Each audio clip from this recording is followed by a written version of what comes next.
Don't you think don't you think like the most rational position or the most rational dogmatic attitude to take about on causation is to be remain agnostic about it? I have no idea. Why? Oh wait, I Well, don't that's get that counterfactual view. So like X can cause Y, but what if it's possible for something else to cause Y? So in some world well, without no. X. That's just equivocating on the term. What it means for X to cause Y is that if there was no X, then there wouldn't be Y. Okay, I'm just saying that seems weird because there could be a Y without an X. Like if something Right. else caused it, Yeah. using cause in a different sense then. Which Then means that view is weird. Like is that a common view? yeah. Okay, I did. Or rather, it's a standard way to speak about causation. And then like So wait, Theo's in the live. you- I'd be careful talking about what you're gonna say. Unless you're cool with him, like you don't care. who, me?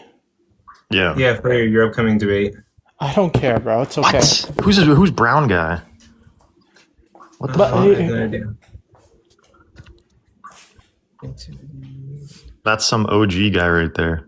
He's been around for Yeah. like years. But I have a but- question. What's it called?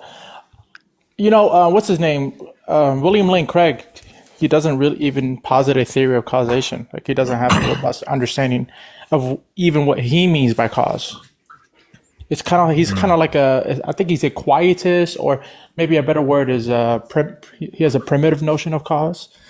But that just means anyone that doesn't share his view or his intuition is never going to know what the hell he means by cause. What if he just swaps out cause with like reason or something? Reason? Yeah, everything that begins to exist has a reason for why it exists. The universe began Okay, to well, exist. why would I think that? Then that's the question. Well, then they would just use the exact same inductive case they use for causation. Then the question is, why think there are reasons for anything existing at all? It's an inductive. Oh, so wait. So you're just going to deny that things have reasons as well? To exist, yes. Oh, Monkey Boy does there's this like too. just like a trillion brute facts on your view. No, I can be agnostic on a position. Oh, okay. All Okay. the You're good not, oh, facts. okay. But Okay, see. bear with me. I'm still working on stuff, but continue, guys. Well, then I'm gonna tiger with you. Ha ha ha ha. All right, I'm done. First, what does it even mean? First, I would ask, what does it even mean for X to have a reason to exist? What does that even mean? Is that teleological? Is that causal? Is that dependent? Is that ontological? So that's the question. yeah, just some explanation. Hold on. Let's see what's good. Yeah, but what kind of explanation? There's teleological explanations, causal explanations, ontological explanations.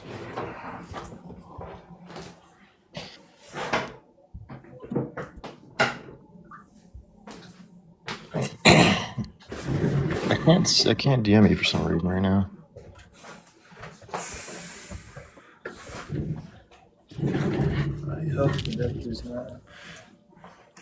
Whenever sorry. Christians use the whole there had to be a first cause, it's like, okay, let's just even grant that a god was the first cause. How can you like prove that it was this specific god, the Christian god or whatever? I think for their debate, well, it's just any god, right, team? Yeah, it's just a god in general. Is that right, Hatim? What are you asking? What are you asking? Like for the debate, like about the first cause, like it's not like a specific, like tied to a specific religion. It's just a god in general being the first cause. Yeah, Kalam doesn't talk about any religion. Yeah. Okay, that should be everything. I think I've officially prepared everything. Nice. Hey, what's up, Sean? I don't even think causation is something that can be observed by humans. Unless that God plucks us and takes us back to before time. I think all we observe are states of affairs in relation to each other. I don't see how we observe causation. Have Have you heard that phrase before? Where they're like, yeah, the God's outside of time.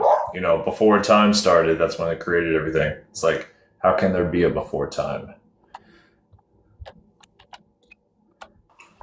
Yeah, I don't even think most philosophers of religion who are theists even believe that.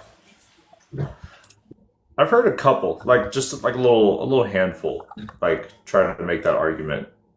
The God being outside of time. Like Ken Hogan. Yeah, I don't even think it makes sense to be outside of time and Yeah. to interact, because what time is just a relation between states of affairs. Yes. And so, like, there's always going to be a state of affairs prior to the existence of the universe. If it's created, the creation is going to be the state of affair prior to it. Yeah, even if it took like, you know, what's it called? Did any action, even at like the smallest like amount of time it took, there's still no outside of time or before time. Well, do you guys think simultaneous causation is a thing? Yeah, I think that's fine. That'd still be within time. I mean, that's though. a possible view. Obviously, you'd have to demonstrate causation in the first place. Shut up, team. Well, you need to gonna talk to Mitch Is about that gonna this, be your new dude. thing? No, this is not new. If anyone has spoken to me, I've had this view for a while. But you can talk to Mitch. First time I ever met Mitch is when I talked to him about this 2 years ago. Dude. Okay, everything. Okay, everything's connected. Okay, yeah, we're good. Okay. Just think about it for like 10 minutes. I feel like you would take the agnostic position.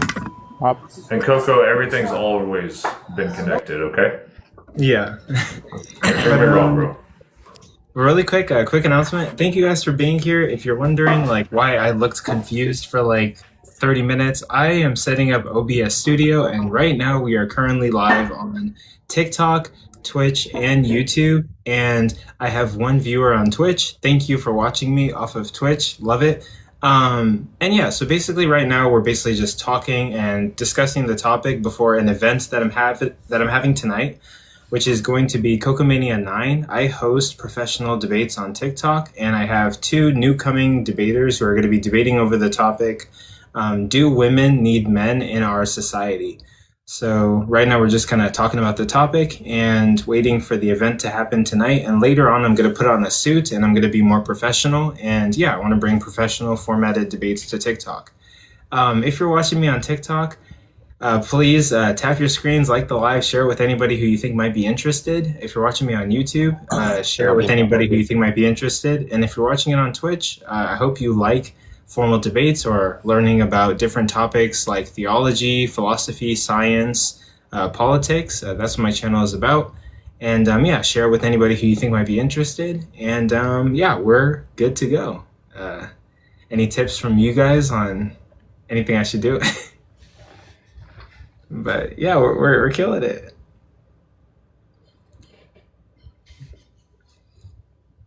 Where did Mob go? Come back, Mob. Come back, Mob. Who's Just Yamato's talking. Prime? Make logic great again, because this is stupid. Okay, Destin is in a bad mood.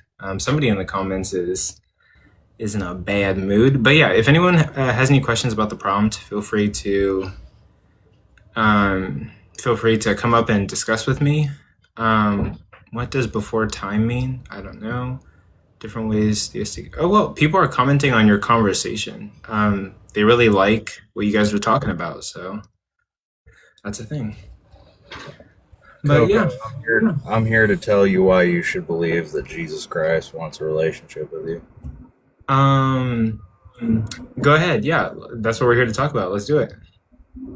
All right. For one, the Bible tells you so. Okay, why should I trust the Bible? Wait, I mean, Number two. trusting it's hang on. I'm trying to get to Coco here. I need him to believe yeah, run away. Christian wants a relationship with him. All right. Yeah. So But yeah, why should I trust the Bible? So specifically, we're talking about, does the Christian God want a relationship with me? Yeah, like why should I trust the Bible?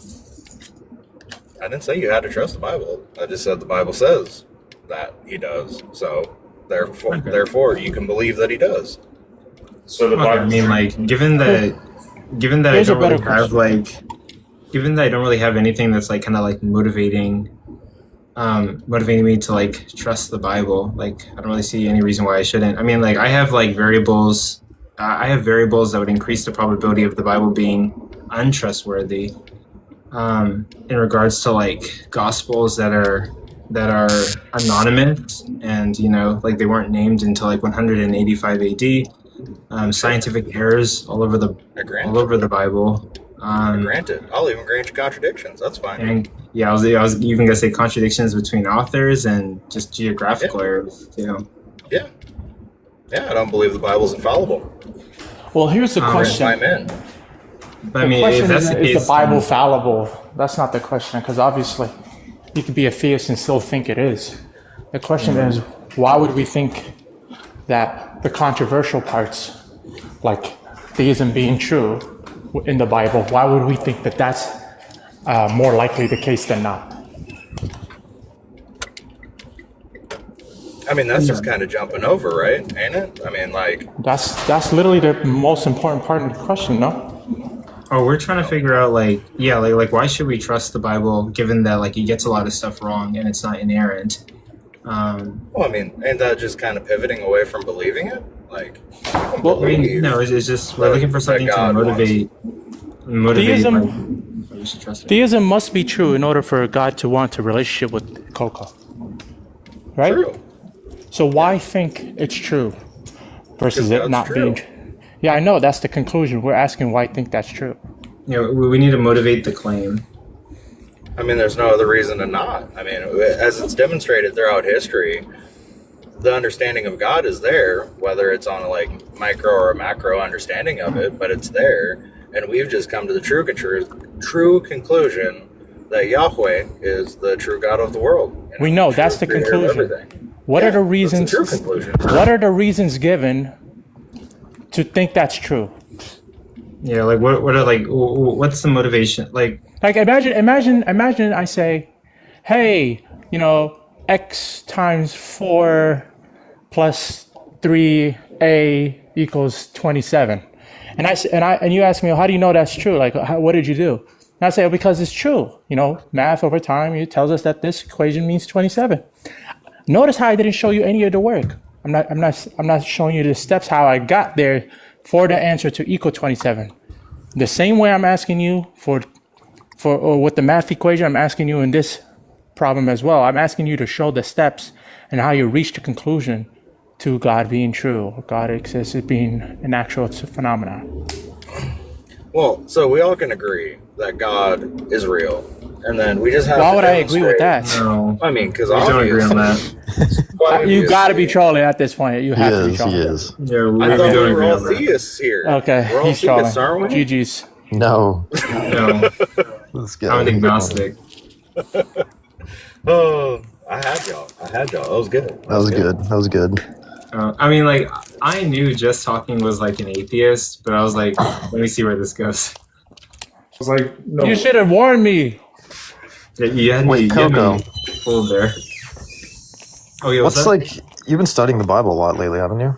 Yeah, I've been studying details around like the Gospels specifically. He's been studying under the tutelage of Sir.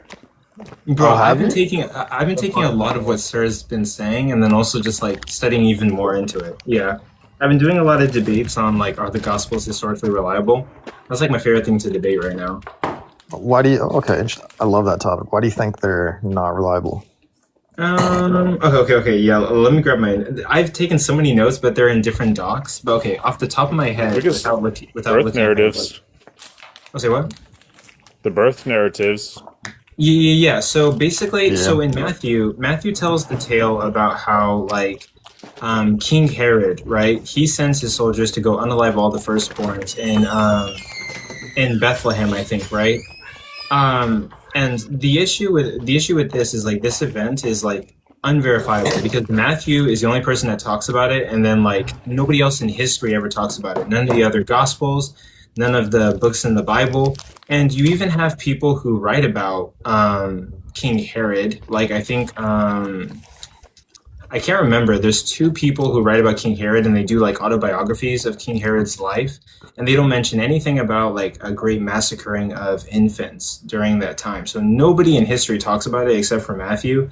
And basically, what Matthew writes is that Joseph and Mary, they have Jesus, and there are these three wise men who are seeking Jesus, and they follow a star and end up in Bethlehem, I think, right? Whenever they end up in Bethlehem, they're looking for Jesus. They're asking around, and word gets to King Herod. Now, the wise men, are eventually brought to King Herod, and King Herod's like, "What are you guys doing?" They say they're looking for like the king of the Jews, and King Herod is like, "Okay, I'm going to seek advice from my biblical scholars, and they're going to help me to help you find the king of the Jews. But when you find him, come back to me and tell me where he is," right? So, King Herod seeks the advice of his scholars, and his scholars, tell him and tell the wise men where Jesus is at. And like these wise men follow another star and eventually end up finding Jesus. Now, when they find Jesus, they give him 3 gifts, and when they leave, right, an angel gives them a vision, right? And the vision says, "Do not go back to King Herod. Don't tell him about Jesus, because King Herod is destined to send his soldiers to kill Jesus." And so they never return to Bethlehem. They like end up going somewhere else, right? Now Joseph and Mary find out that like King Herod is sending soldiers to like unalive Jesus. So they end up traveling to Egypt, and they stay in Egypt for 30 years waiting for King Herod to die. But then after King Herod, there's another ruler that's more cruel than King Herod, so they end up waiting even more, right? And then, eventually they end up leaving Egypt to, settle somewhere. I forget where they settle, right? That's Matthew's narrative of what happens. But when we get to like somebody else's narrative, which I think it's Luke, right? Luke tells a different narrative. Luke tells about how basically there's this giant census that's happening, and the only ruler in which this census happens is under Governor Quirinius, right? So a giant census is happening, and David is Joseph is like the great descendant of King David, but like they're 1,000 years removed. So basically Joseph has to return to I think like he has to return to Bethlehem for the census, right? Now he returns to Bethlehem, Jesus is born there, and then they go to like a couple of ceremonies. Jesus is like blessed in the church, and all of this happens in like the span of 40 days, and they end up going to, another place. I think it might be Bethlehem, right? Now, Matthew and Luke are telling 2 different narratives. Matthew says that they were literally like away from Bethlehem for like months, right? Like they were in Egypt hiding away from King Herod for months. But Luke is saying that like within 40 days, they return to Bethlehem, right? So like way quicker. Like they go to the church, they get blessings, they bless Jesus, blah, blah, blah, and they go to Bethlehem, right?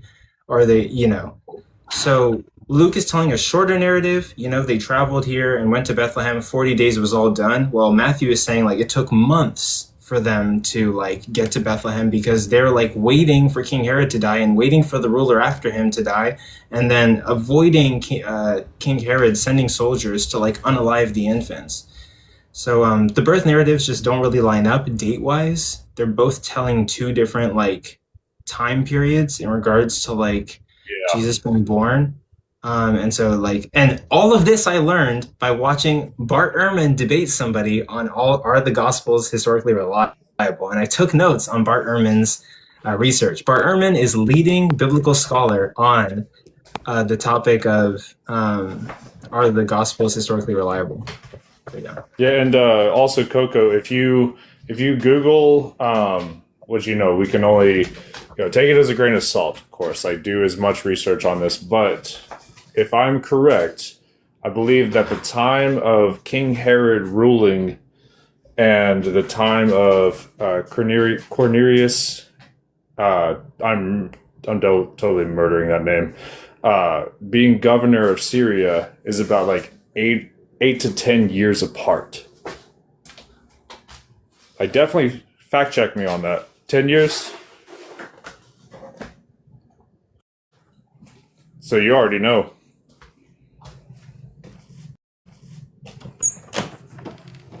Yeah, so there's even if they weren't that many years apart, like what Coco just but throwing in the 10 years.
and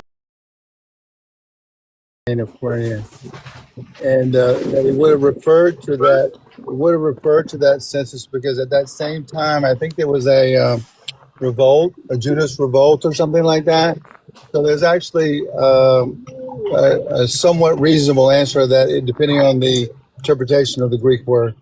But Well, even we with can look that, into that too. oh, okay. Coco, Good. real quick, Coco, did you hear? Because I think you walked away for this part, but did you hear when Sin and I were talking about the time of King Herod ruling and Cornelius being governor of Syria? Like that's like 10 years apart. Did you hear that part? Yeah. So Matthew says everything is happening during King. Saying that like, hey, a census was going on, and the only census we know of is the one that happens under Quirinius. Then like Luke is talking about something that's happening 10 years after what Matthew is talking about. So Jesus is born in like two different times, essentially. But I do have to look into what Dr. Truth is saying. I've heard that rebuttal before, that like maybe the census took place before Quirinius. But even with that, Matthew And the still talks timing is about not a like, problem anymore. If or say that's the what? case, then the timing is not a problem. And if it's during the time, then of the census, it is a problem, definitely. But if the interpretation if it was before and you referred to something that's like a big deal because of the revolt, then that would no longer be a problem. Where can we look into that to fact check that? Because that is a nice piece of information you got there. Yeah, I mean, it's Well, then good to on look at top that of stuff. that, You could just Google it. I mean, I can't remember if I read that under either Craig Barnes or Craig Blumberg. A couple Yeah, let's of just get Sir in here. He's the fact checker. Yeah, but and also even on like, top of that, the census doesn't make any sense. The way the census is said to be done in Matthew, no census has someone go back to their homeland where they were born at. yeah. 1,000 years. That's That doesn't another happen. thing. Of their So, ancestors. yeah. Yeah. So that's another thing. So basically, Joseph is the great descendant of King David, but they're like 1,000 years removed. So if a census like this did happen, like, are you telling me that everybody in like, well, I forget like in where, right? But everybody's going back 1,000 years, right, and going to their homelands of 1,000 years removed? That'd be like a crazy census. I don't think. Wait, that's but I correct. just thought of It's something. Let's just just they were grant. born. Let's just grant it, right? Let's just grant that they got it wrong, and Jesus is apparently born in two different timelines according to these authors. What would that do for the validity or the truthfulness of Christianity? I would just say That means there would be two Jesuses. yeah, and also like I would say like the Gospels would be historically unreliable. And then I mean, of course, we're always gonna sit here and like scratch our chins trying to deal with like the minimal facts, but No, yeah, obviously that's like what's important, but I mean, yeah, the Gospels can be unreliable and whatnot, and yeah, I don't think it means much, but yeah. Coco, How you been, PRJ? It does affect there's a two different contradiction. prophecies. oh, It Dr. affects- Truth. Oh, wait, go ahead, just talking, and then Dr. Truth, you're very low. Go ahead, just talk. Okay, can you hear me now? Barely. Good. You're still Can you hear me? low, All Dr. right. Truth. Dang. Let me come off this Bluetooth crap. Okay, but before you talk, just talking. Go ahead. I mean, it does kind of affect at least two different prophecies, which are even in contention. It's kind of what Hobbin brought up of Matthew, because we know Matthew's the one that wants to go the most off of prophecy. So he brings up the verse about the Nazarene.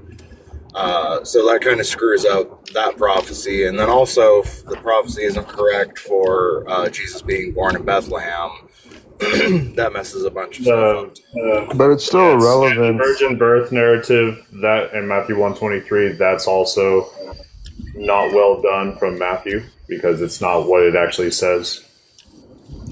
And also, I like don't- there's so many other reasons why I think the Gospels are like historically unreliable. Let me just like slingshot a bunch at you, but you guys don't have to respond to these. But like, I mean, like only if you want to, right? But like, in my notes, the birth narrative is like a little bit wonky.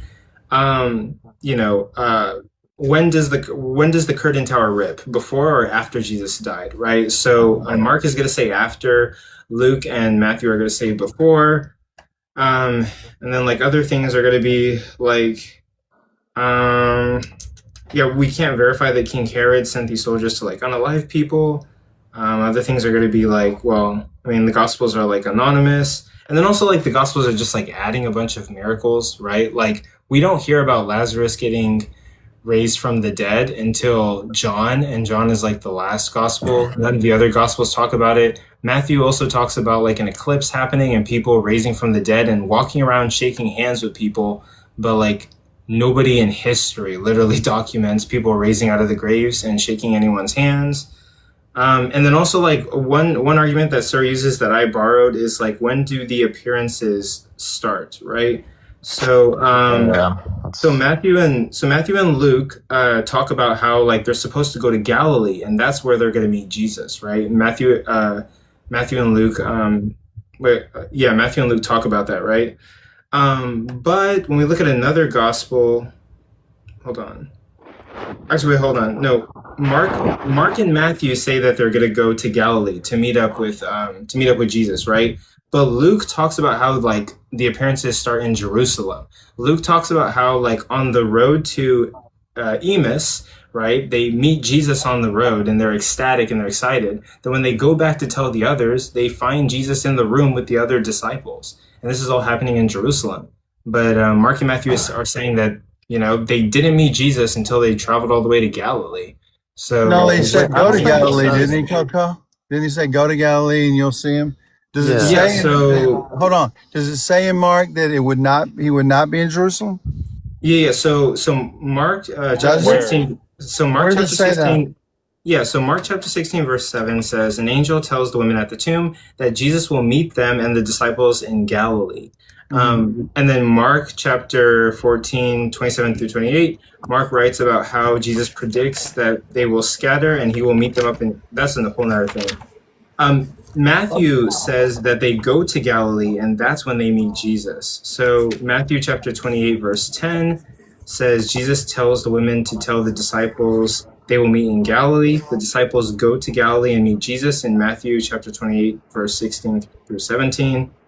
But then Luke talks about before they even go to Galilee, Luke chapter 24, 13 through 15, Jesus appears to them on the road to Emmaus. And then in Luke chapter 24, verse 33 through 36, Jesus appears to them for a second time when they go back to tell the other disciples. So what was the So this verse in can all be Mark? reconciled. Can I just ask him when I follow up on what I asked him earlier? He didn't answer me. I said, what is the verse that says they will not be in Jerusalem in Mark? I mean, it doesn't say It that said, they will. it said Galilee, but does it say he will not ever meet them in Jerusalem? Well, no, it doesn't say It that they doesn't, will. does They it? will not Does meet it? them in Jerusalem. It does, But- it does it. Yeah, but You it gotta says understand- you it gotta says that understand they what meet. Christianity is true, I guess. But hold on, hold on. I'm Wait, not wait. saying that. I'm just saying Coco's got to understand, and I love Coco, that Yeah. you've got to understand what a true contradiction is, right? Well, hold on, but like the angels are telling them that you guys have to go to Galilee to meet Jesus, right? Well, But then and before he they did. but then before they travel to Galilee, they've already met Jesus in Jerusalem. They meet him on the road to Emmaus, and they meet him in the room back with the other Lack disciples. of when they go back to detail. town. Lack of detail doesn't constitute a contradiction. Just like if you saw a team and somebody, we were in a car wreck, and you only mentioned a team was in the car wreck, but you don't tell me that Brooke was also in the back seat. But somebody else says Brooke was in the back seat. That's not a contradiction. It's just not the same level of detail. Well, So the actually, death of wait, Judas- technically, I think it would be a contradiction. The angel says like, "Go to Galilee and you'll meet Jesus there," Yeah. but then they meet Jesus not in Galilee. So the angels were lying to them, basically. No, he met in both. He was in both. You know that. Well, so Yeah, they if didn't he- have to if go he to had never Galilee. been- Coco. you- It's you So they both didn't have to go to Galilee Galilee and to meet Jerusalem. Jesus. They just met If him he in had Jerusalem. never, right? You're right, Coco. If he had never gone to Galilee, but he was in both, and he was Right, that's and he was true. crucified in Jerusalem, was he not? Yeah, so but it's not so like, unusual to expect that he might have had some witnesses there as well, appearances there as well. isn't yeah. it? So the angel basically told them like a purposeless instruction. I mean, like, why go to Galilee when you're just gonna meet him in Jerusalem? Wait a minute. Are you saying that Jesus had no experiences? The disciples did not ever see him in Galilee? Is that what you're saying? Oh no, like they did, but it's like Okay, why tell them like okay, so imagine this, like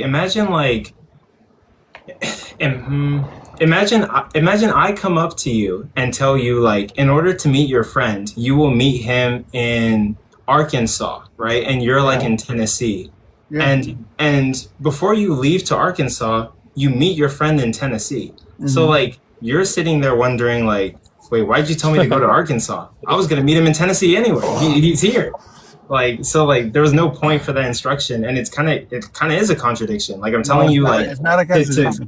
to meet Hey, your Coco. friend, you have to Like- go to Arkansas, but you meet your friend in Tennessee. So it's like the P and not P would be No, it's not a Um, contradiction. look, It would have so to say- wait, hold on. it So would so like say- P1, so P1 would be like you will meet Jesus in Galilee.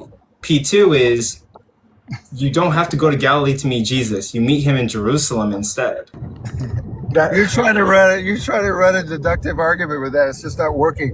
It's just not the same level. I like it the fact that you tried, but Hey, Coco. it's just not the same level of detail. And you can criticize that, or even we can take Brooks' approach and say, well, maybe they just got it wrong. But it was nothing. There was a contradiction there. And my other question for you, Coco, is you brought this up before. How many times does something have to be mentioned before you accept it to be true? Is it not possible that Luke or Matthew can mention something that someone else chooses not to mention? Why does that make it not true just because it's only mentioned one time? You seem to have an expectation or requirement that I don't think holds up to the test of what would be actually required. I think when historians are trying to decide whether something historical happened, one thing that they rely on are firsthand accounts that we can verify who the authors are. So whenever, and it also depends on like how miraculous the event is, right? If you tell me like a man named Jesus existed and was preaching to people, like, yeah, like that's really possible given like the laws of physics, right? Like that can happen in reality.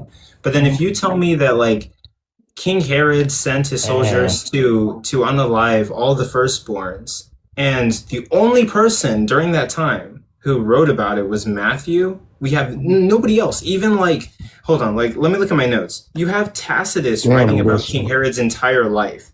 You have someone named Nicholas, writing about King Herod's entire life. None of them mention a genocide of firstborns during that time. I mean, they mention other things, like King Herod was very violent towards family members, towards friends. He killed family members and friends.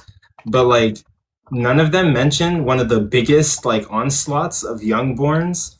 They had a different focus. But what didn't one of the Caesars say something like it's better to be Herod's pig than one of Herod's sons or something like that? I mean, was violent towards children. Coco. Yeah, so it's likely that King Herod could have sent the soldiers, given that like other records of him being violent are like documented. But it's kind of peculiar that like only Matthew in history talks about this genocide, and nobody else, no Jews, no anybody. Which, okay, given I can give you this.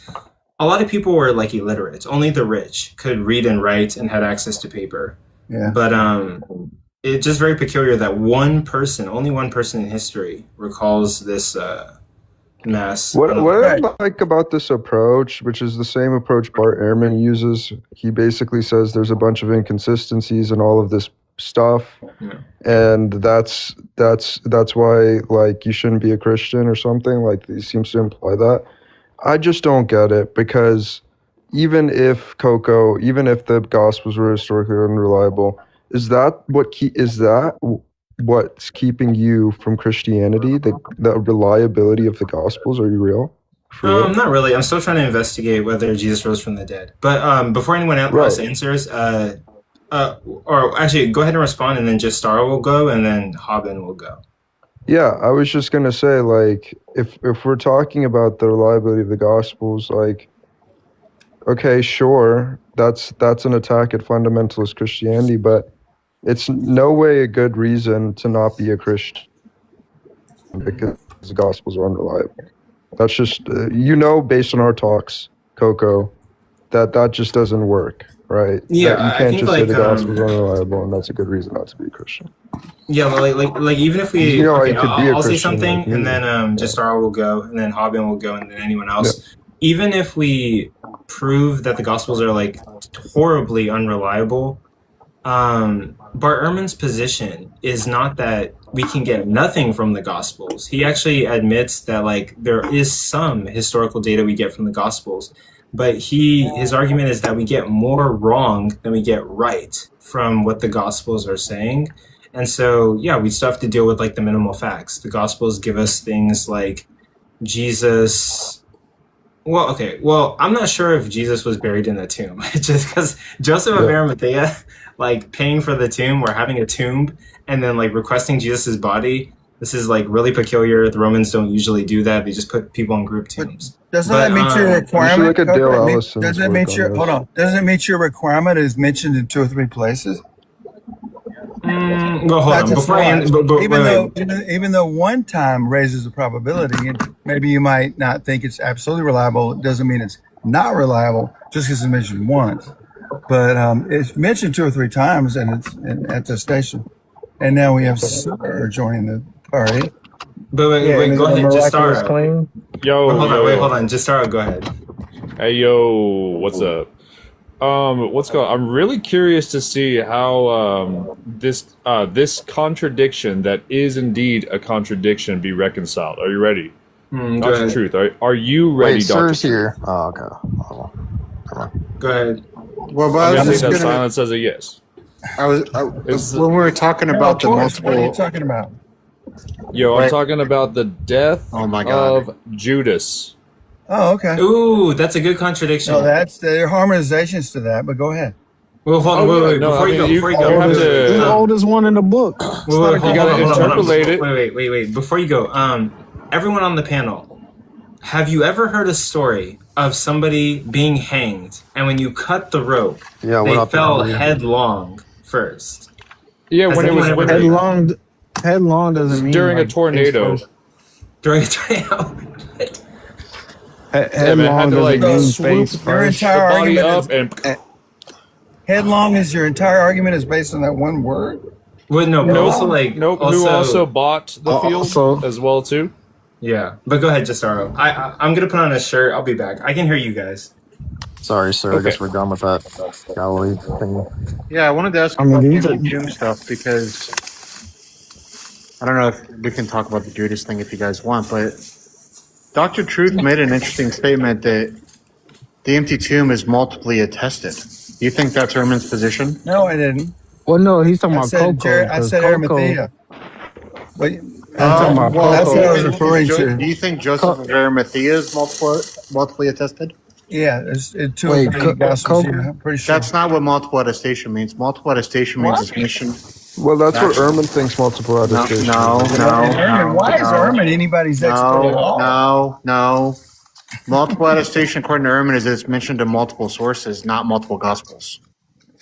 So I really that thought means it Ehrman would thought have the to. Gospels That were means it would independent. have to be mentioned in something like what he thinks Q is. It would also have to be mentioned in Mark. I would disagree with that. And Paul. That's what. That's his disagree with that. position. I'm You disagree? That's his and there's still position. different sources. I don't care what Bart Ehrman says, but there's some value That's to what it. Coco was talking about. He was talking about Ehrman's criteria I hear you. determining what is or isn't historical in the gospel. Sir, let me ask you, are you suggesting that because Gerard mute. Matthew and Luke borrowed from Mark, that anything they say that's also in Mark is not a multiple source? I'm trying to accurately represent what Ehrman's position is, which you didn't, Oh, right? well, Because we're Ehrman's position is that when it's multiply attested, multiply attested to Tested, yeah. that criteria is within it's in multiple sources, not in multiple gospels. There's a distinction there. Well, there is, but I don't necessarily see. Like I would say, just because Luke checking it out endorsed what was in Mark, therefore it's more than one source. I was not quoting. Yeah, I mean, Ehrman by per se, definition, sir. these I are was two not different. quoting. Jay, Robert, just a second. I was not quoting. I was quoting the general New Testament. Historicity criteria would be early multiple attestation, not Multiple attestation. But The by way definition, those are that two scholars different are sources. using the way that scholars are using multiple attestation, it doesn't meet that criteria. Well, that's not what I. But again, That's by not my definition, understanding. these are two different sources. No, So they're I not. don't get what the issue is. Yeah, they Well, are. They're two They're different sources. statistically dependent on each other. So if you have a They would, pericope, even if I grant that, hey, they're Rob, if still you two have a different pericope sources. and that same pericope is in Matthew or Luke, that does not meet the criteria of multiple attestation. It's a very basic concept. I think that's very true. Because the sources depend on each other. Not just Just look, 'cause they just to be depend- clear. No, it's not Just just to be- that just way. to be It's two. clear, It's two individuals. Just to be Luke is clear, verified. just to be attesting to clear, a specific He talked event. when- just to be Verified. clear, just because something could be in Matthew and Mark, and I'm not saying that just because it's in Matthew and Mark doesn't mean it might not be multiply attested to. What I'm saying is the pericope can't be the same. So Matthew, if he's getting the pericope from Mark, it's not multiple attested to. According to the scholars, that's not what they mean by multiple attestation. Well, it may What they depend on mean by which multiple scholars you're attestation, reading. what they mean by multiple attestation is that the pericopes aren't statistically dependent on each other. Doesn't John mention it too, J-Rob? Well, John mentioned Joseph. Yeah, I mean, so that's two right there. John does mention it, but John is also dependent on the synoptics. You should Okay. read the work by Mark Whitaker and Hugo Mendez. Well, We so- we have 30-something examples between Luke and John that agree that are not in Matthew and Mark, which may be an indication he had access to some of the early information that John had. It does not appear that John did that based on Luke. Do you know what a Markan sandwich is? I'm not really here to discuss any John sort of uses Markan sandwiches. Jimmy How do you John's explain- or anything. John uses Markan sandwiches. Why would John use Markan sandwiches if John wasn't aware of Mark? Talking about John and Luke is what I was talking about, if you'd heard me. Luke is dependent on Mark. Do you think that Luke, if he says he talked to many different witnesses and he verified what he put in there, that if he found That's not something, what he wrong- says. hold on, that That's he not what he talked to says. eyewitnesses, he recorded them, and that he's in effect, in my opinion, endorsing what is in Mark, and to me that is actually additional information. That's or not what Luke additional says. Evidence that raises the probability, rather than he just copied it blindly. That's not what Luke says. Yeah, when we have What a does Luke moment, say? I would like to actually start Read it out loud. the death Well, of Judas. Oh, okay. I thought we had moved on from there. Obviously, I didn't even start. saying- No, I just ahead. mentioned it, and then it got like a conversation went somewhere else, which is okay too, because I was kind of invested in that. Well, too. you were very patient. Let's hear from you. Yeah. Okay, so we'll find this in two spots. We'll find this in Matthew 27, 5 through 10, which I would like to also look into another spot that could be like a contradiction about like that was what was spoken by Jeremiah, but I'm not too sure about that. But I want to get to that here in a moment. So we start off with Matthew 27, starting in 5. Is it okay if I go ahead and read it? Yeah. Yeah, go ahead. All right, thank you. And this is from the Bible that you should definitely not be using, but it's the one. I have two Bibles in front of me. It's the NIV. Just throw it in the trash when you get a good one. The NIV, Matthew 27, 5. So Judas threw the money into the temple and left. Then he went away and hanged himself. The chief priests picked up the coins and said, "It is against the law to put this into the treasury since it is blood money." So they decided to use the money to buy the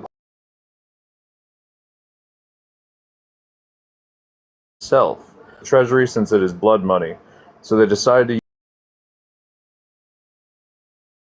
the next spot where it talks about the death of Judas. This is in Matthew 1, 18, I It's believe. Acts 1:18, not Matthew. Yeah, Acts. Acts. My bad. Okay. Yes, I have it right here. So that's now this man acquired a field with the reward of his wickedness, and falling headlong, he burst open in the middle, and all of his bowels gushed out. This became known to all the residents of Jerusalem, so that the field was called, in their language, Hakel Dama, that is, field of blood. For it is written in the book of Psalms, "Let his house become desolate, and let there be no one to live in it." Okay. So we have these two spots. We have one where Judas hung himself, and the chief priests picked up the coins and bought the potter's field in Matthew. And then we have in Acts where Judas himself acquired the field with the reward of his wickedness. And then he fell headlong, and then he burst open the middle, and all of his bowels gushed out. So that is what Coco was describing earlier too. Like, how can one hang themselves? I got mean, this one. unless the dude hung himself from his feet. That's Let's ask also him another way I first, can J-Rob. harmonize. Justaro, do you have any idea what the standard harmonization is of this? Go ahead, J-Rob. Do I know what is? Hello? What the standard way of dealing with this is? Let's just ask him first, and then J-Rob, you take it. you What's the heard? standard way of dealing with this? Yeah, Seeing yeah, that it's yeah. a contradiction. No, but no, the harmonization from a Christian standpoint. Oh, go for it. No, I just wondered if you'd heard anything. Yeah, no, I've talked about this plenty before, but go ahead. No, I'm gonna let J Rob take it at this point. I mean, I can, but I think he wanted to say something. Yeah, Go ahead, whoever. J-Rob. You there?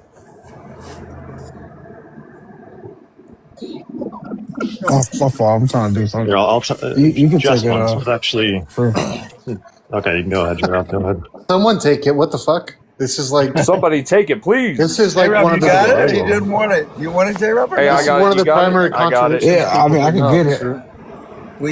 You don't know Yeah, I what it can is? get it. It's old, but I'm trying to do something at the same time. What are you doing? Selling cars? Okay, Dr. Truth, just respond to the contradiction then. Nah, What do you Yeah, got? my I just moved. understanding I is just that the moved. harmonization Fuck is this? is that he hung himself. At some point, the rope broke, and he guts fell out when he hit the rock. Oh, it was when he did a front flip while the rope broke, and that's I how think he it was was able a, to I hit think it his was a head. backflip and a gainer. But anyway, Damn. Okay. do you have an I argument? had that wrong. Do you have a physics argument with vectors and forces that could not have happened? And Hobbin may Well, want to there's no respond to this mention. too. I mean, as one point as well too, there is no mention of Judas being hung right here, and also it's saying, like I said, bringing back to who bought the field too, chief Does it priest say or it wasn't Judas. hung? Does it say it was not Yeah. hung? Well, I think if we read I what's love going it. on I mean, in none of it is a Matthew, contradiction. notice this is trying to present Judas positively. Because in Matthew's gospel, Judas shows remorse, tries to give the money back, and hangs himself in guilt. But in Luke's gospel, Judas doesn't try to give the money back, and he explodes. Right. So I don't Oh think yeah, these nice. I don't think these were the same death stories. They're clearly two different traditions about how Judas died. Yeah. I would like So, to well, say, one, so they're I don't know if not you want to talk about contradictions. the empty tomb. The empty Hold tomb. I on. wanted to ask her a Wait. Let's question. stay. Gerald. J-Rob finish Go what he ahead. was saying? Yeah, one, they're not contradictions. The part with him buying the field with the money, that's just like a phrase that's used, kind of like how we would say, "Oh, he paid, he paid for that," like, or he paid the price, or he Oh, it was a paid metaphor. with his own blood. Yeah, it's pretty common He use. metaphorically bought it through the chief priest. Yeah. Or maybe that was a It says he mistake. bought it with the prize. It says he bought it with the prize of his iniquity, right? Obviously, what's being said there is that he unalived, right? And it's called blood. It's called the place of blood because it's blood money. So clearly, it's using, a phrase like what do you call it? An idiom. It's not saying he actually made a transaction of a purchase.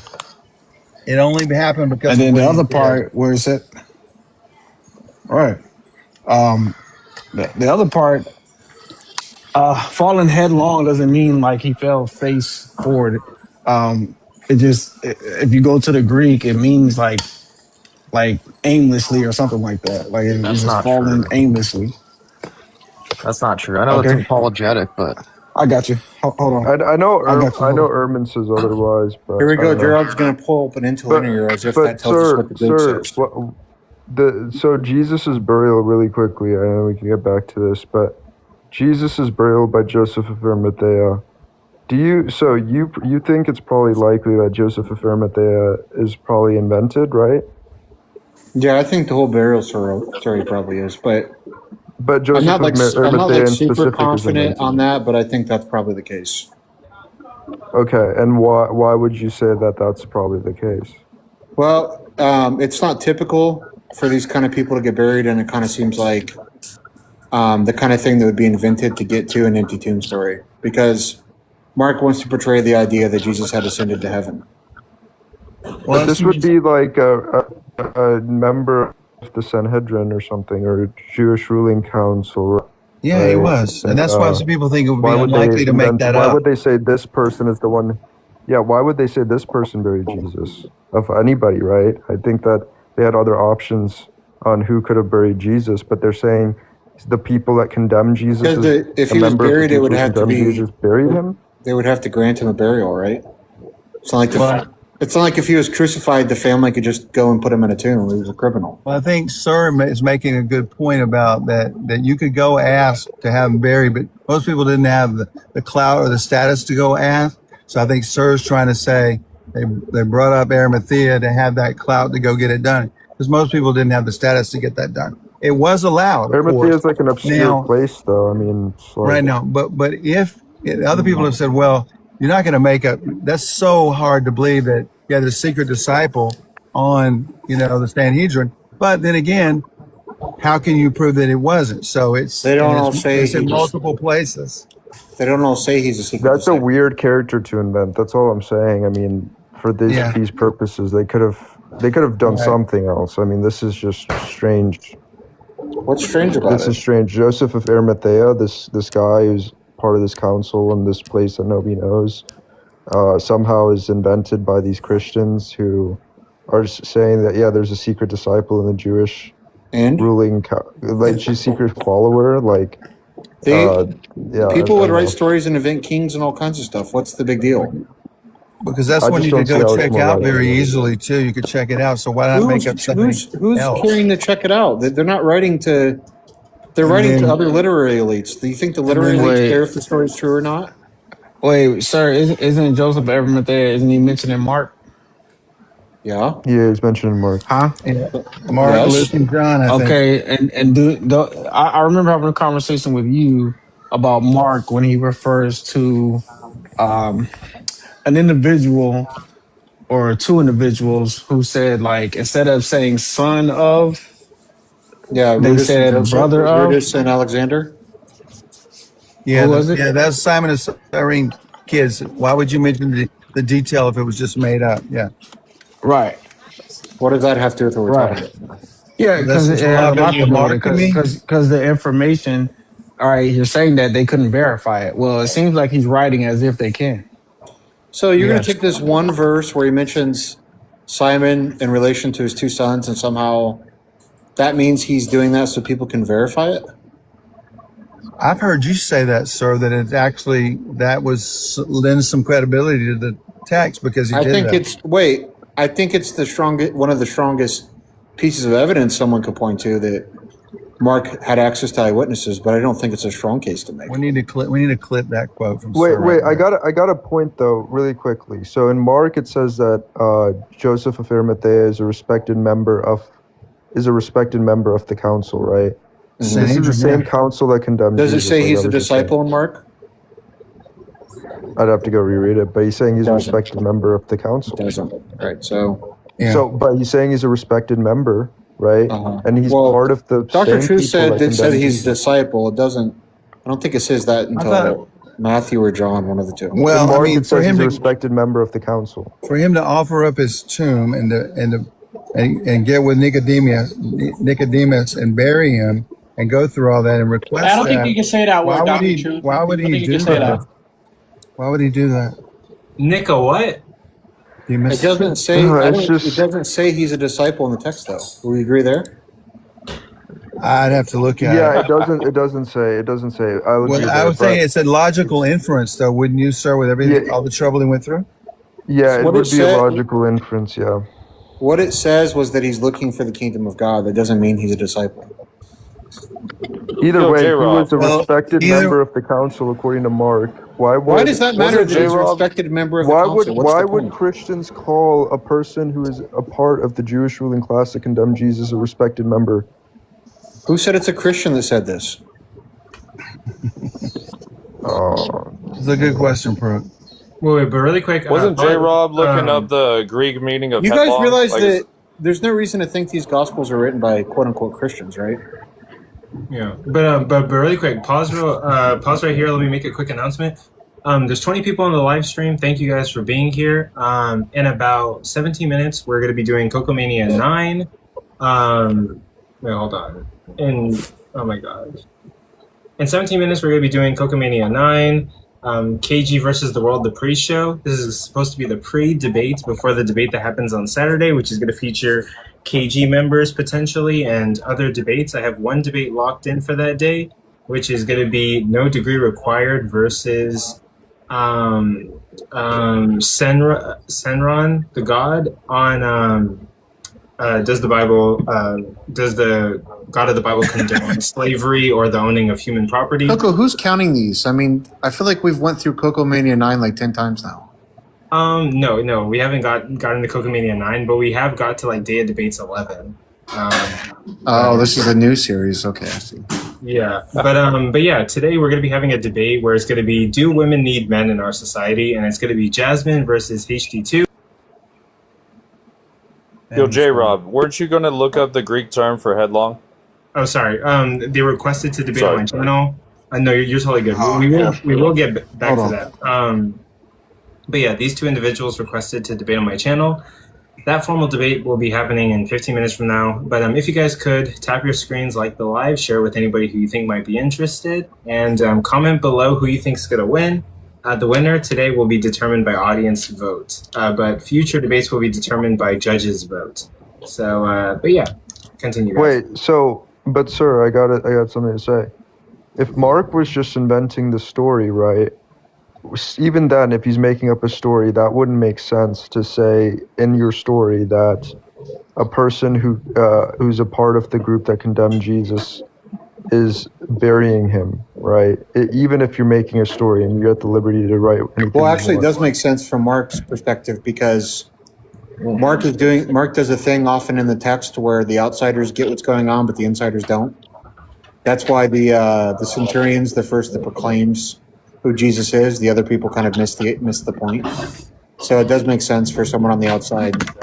But I think through this great effort to give Jesus a proper burial. But Brooks' point is, you could just say a rich man or something did it. You don't necessarily call out somebody on the Sanhedrin that people can talk to. And even if we grant your point that he was not a secret disciple, then if he was still did what he did, it's good evidence that Jesus was buried in the tomb. So we got it covered either way. How is that good evidence that he's buried in a tomb? I don't get it. I think it's a reasonable. It is evidence that he offered his tomb, got him down, and was part of the process of him being buried along with women who knew where it was. How is that good evidence?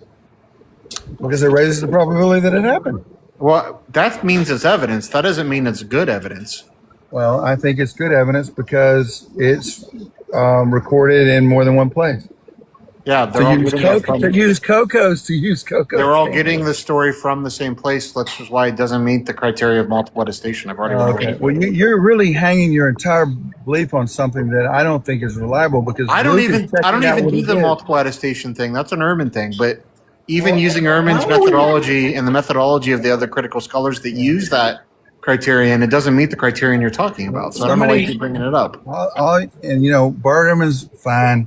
Go watch the debate with Craig, who was also a New Testament scholar 15 years ago, and he got his ass kicked. So, if you want to put all your hope on you're bringing up Ehrman's methodology. What are you talking about? I'm not doing it now. The criterion of multiple attestation is one of the. That is not Ehrman's. My God, that's one of the methods he uses. So we need to learn. We need to figure out. He's the only scholar that uses that. That's not what I'm saying, Dr. Truth. Listen to me. Dr. Truth, listen, okay? You're critiquing a criterion, first, that I don't use, and secondly, you don't understand how the criterion's used. The criterion is not used by saying, hey, it's mentioned to Mark and it's mentioned to Matthew, therefore that meets the criterion of multiple attestation. It has to be mentioned in multiple sources. I've told you this like 5 times. Do you understand now or not? I understand, but I understand you're completely wrong. What am I wrong about? What am I wrong about? You think that Luke and Mark, just because they use material, are not 2 different sources. That's ridiculous. According to the scholars that are using the criterion you're talking about, yes. According to Bart Ehrman, that's what you said. Okay, what scholar uses the criterion of multiple attestation that agrees with you that this meets that criteria? Multiple. I don't have the names with me, but that's a common. Nobody. If you take the view that that Luke. It does not have any independent information. And just because he verifies and endorses what's in Mark, we can't accept it. I mean, that's ridiculous. That's what the criteria. Look, Okay, these different criterions are created to be probability raising facts, right? So, like one criterion is if it disagrees with something the author believes, right? That's the criterion of dissimilarity. Okay, so if we have something that meets the criterion of dissimilarity, then someone like Ehrman or someone that holds to that criterion will say that raises the probability that it's true. The criterion of multiple attestation, in order to meet that criterion, it has to be mentioned in multiple sources. And by multiple sources, they mean these sources that they've came up with called Q, special L, special M, Mark, John, Paul. If it's mentioned in multiple of those sources, each time it's mentioned in a new source, it's probability raising. That's how the criterion of multiple attestation works. I hear you. I hear your You're position. talking about a pericope that's in all four gospels, so it's not probability raising. Do we know Q even existed? No. It's a I hypothetical don't hold the source. Q. It is. It is. I don't We hold don't the know it Q. existed. I don't hold the Q. I'm correctly critiquing the criterion you're talking about internally, right? Which is something, which is a criterion you're misrepresenting. That's the point. No, I'm not. I just think it's unexpected Yeah, that Mark would exactly, invent exactly. Joseph And I Arimathea. even granted this you. is just, yeah. I agree with, and I even granted you what you said, and it's still, he was there. It points toward a tomb that was buried by Joseph of Arimathea, secret disciple or not. You give no credit to Luke at all, I guess, for checking out anything before he included it, right? Why? Luke, What's your Luke argument? is for that? using Mark as a source and changing the details he doesn't like and adding to them. What is your Why would we argument? think just because You think a it's pericope found in Luke and Mark somehow that makes it more likely to be true? He's getting the only idea what from Mark. you like you include if you're a historian? Only what you like? That's What's your argument that he didn't verify it to be true with multiple witnesses? Do you think historians were concerned with keeping all the details accurate? Do you think that was a concern of theirs? Yes, it was. If you go back to the Okay. time period, and you can, Craig Keener has books on that. Yeah, during that time period, they actually took it very seriously. Wait, hold on. Wait.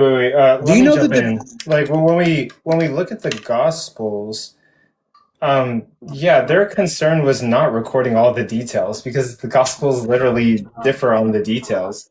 Especially with the Synoptic Gospel problem, they copied off of each other, but they also included things. No one said recording all the details identically. They had different perspectives and different reasons, things like that. Dr. We're just Truth, do you saying know that. do you know there's different kinds of Greco-Roman biographies? Yeah, of course. I know. And we know plenty back then. Why don't you also tell that- me? Why don't you tell me some of the different types of biographies what- they exist at the time? This is a good argument. Did Pluto write a biography at all that was Greco-Roman? You mean Plutarch? Plutarch, sorry. Plutarch wrote civic biographies. Yeah. Yes. Did he put his name in the text? No. He did speak in first person when he interacted with the characters in the story. Yeah. Okay. All right.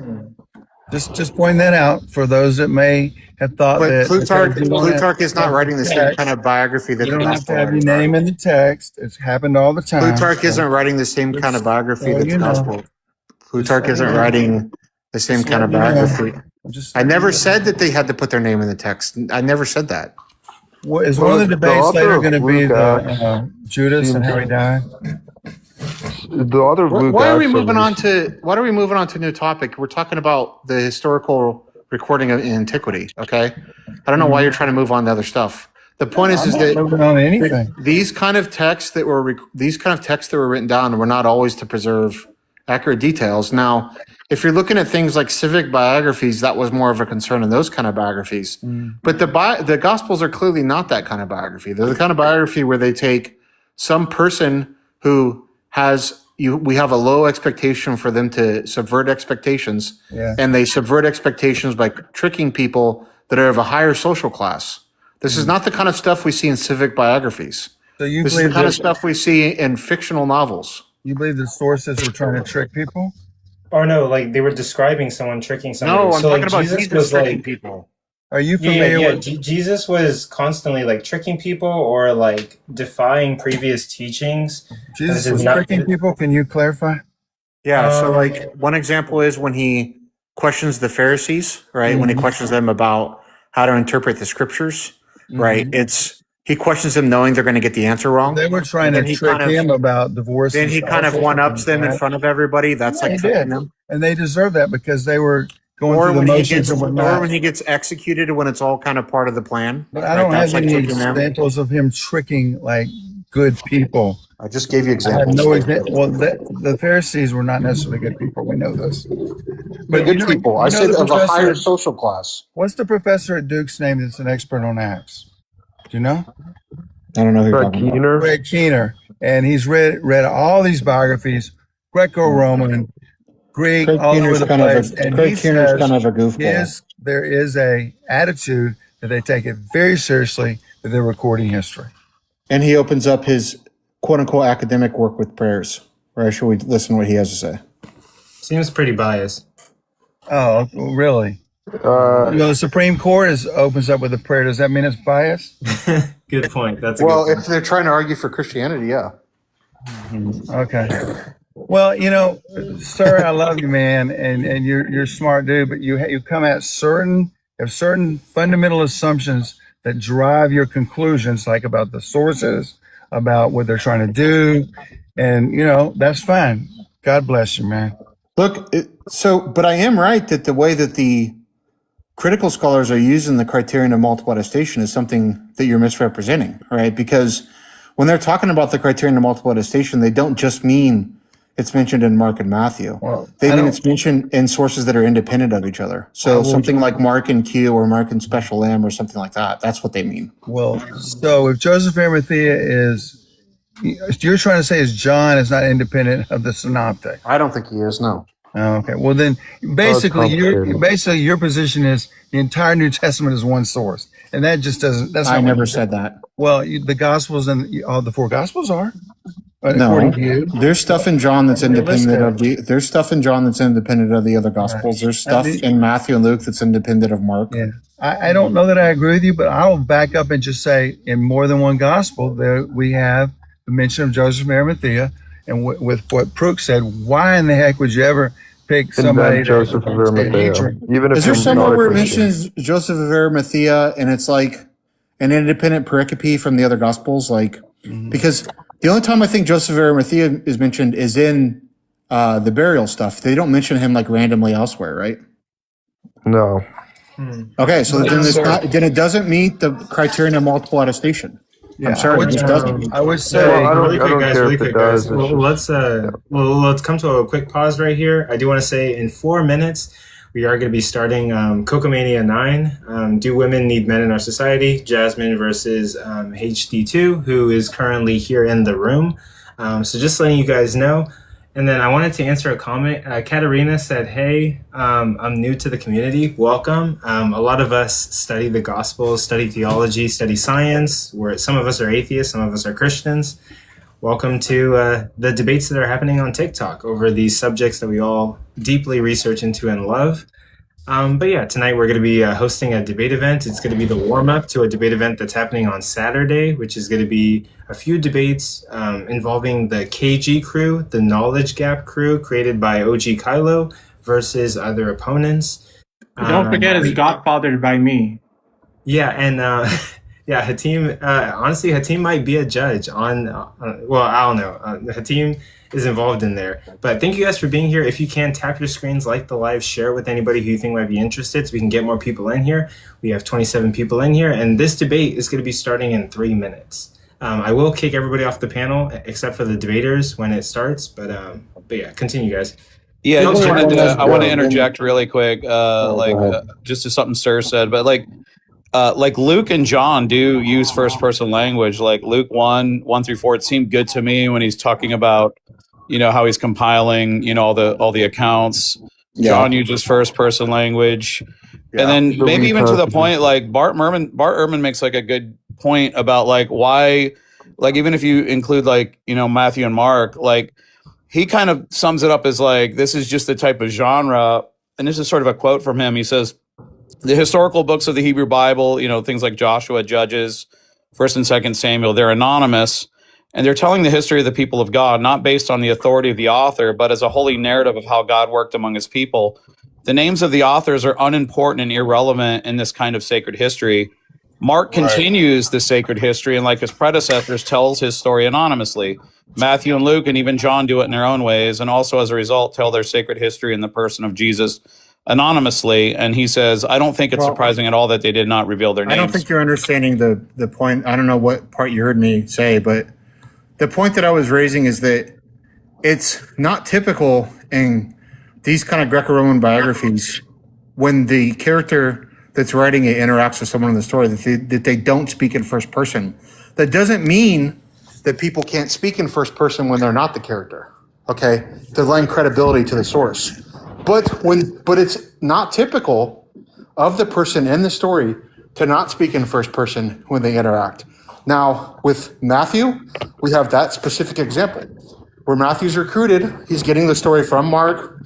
He changes the name of the person that's recruited, and he doesn't speak in first person. This would be very unexpected if Matthew wrote the text. Okay? Now, with the examples you brought up in John, you said John 1, he speaks in first person. I'd have to look back at that. But I know John 21 is thought by most experts on John to be an addition to John. So John 21 is thought to not be original to the rest of the text of John. Well, doesn't what Erman say just undercut everything you're saying? Like, he's saying it's not surprising they didn't reveal their names. I'm not talking about them revealing their names. I'm talking about them speaking in first person. Okay, but even there, like, you have Thucydides. He wrote third person about the Peloponnesian War. He was a general in it. Yeah, but he was writing under a pen name. He never even writes or first He was person or writing under mentions a his pen. name. He was writing under a pen name. That's why. Okay, but I mean, this is sort of autobiographical. He's writing about something he was in, and he never. And he's pretending to be someone else. Okay, guys, we are going to have to cut it there. Thank you guys for showing up and hanging out with me before the debate. But yeah, we have to start the debate event. Both debaters are here. There are judges for this debate. It's going to be. We were just doing the chat. Yeah, we're just going to do audience vote for this one. But in the future, there's going to be judges vote on like every debate. But yeah.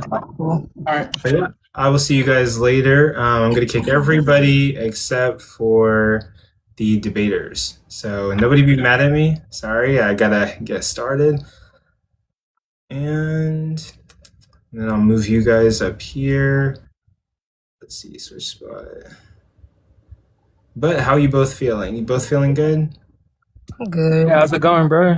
Good. Hell yeah. I'm excited to host this debate. But yeah, so there's 16 people, 17 people in here. If you can, tap your screens, like the live, share with whoever you think might be interested. Today we're basically doing Coco Mania 9. It's going to be the pre-show to KG versus the World, an event that's happening on Saturday. We have two contestants here, Jasmine and HD2, and they're going to be debating on, do women need men in our society? In regards to like what the format's going to be today, we're going to have 5-minute openers, 5-minute rebuttals, and 10-minute cross-examinations, followed by 5-minute closers. And so that's going to be the format for today. And basically, yeah, this is going to be one of the first debate events that I do on the return. I've done many debate events, including some with Dr. Ryan Mullins and Dr. Kirshner. All of that is on my YouTube for anyone who wants to check it out. And then finally, in regards to gifts, please gift the debaters. They are here debating and entertaining you guys for the night. And if you have anything left over, feel free to send me any gifts. But I totally understand if you don't send gifts. We simply appreciate you watching the live stream, liking the live, and sharing it with anybody who you think might be interested. I know we're kind of in some hard financial times.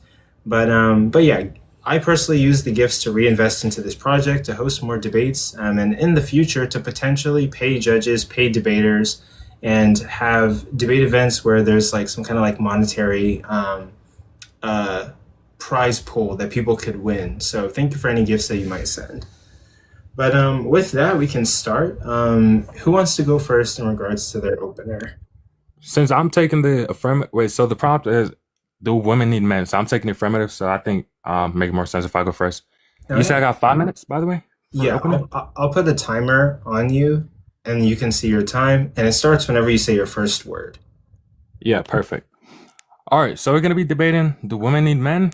One, obviously something that's very important is how we're defining need, and need cannot be defined as something that's necessary in order for you to live, by virtue of need being the type of object that just refers to a purpose that's relative, meaning that insofar as it's saying that there's some necessity for X to obtain is Y, then always there's going to be some purpose whenever we use the object term need.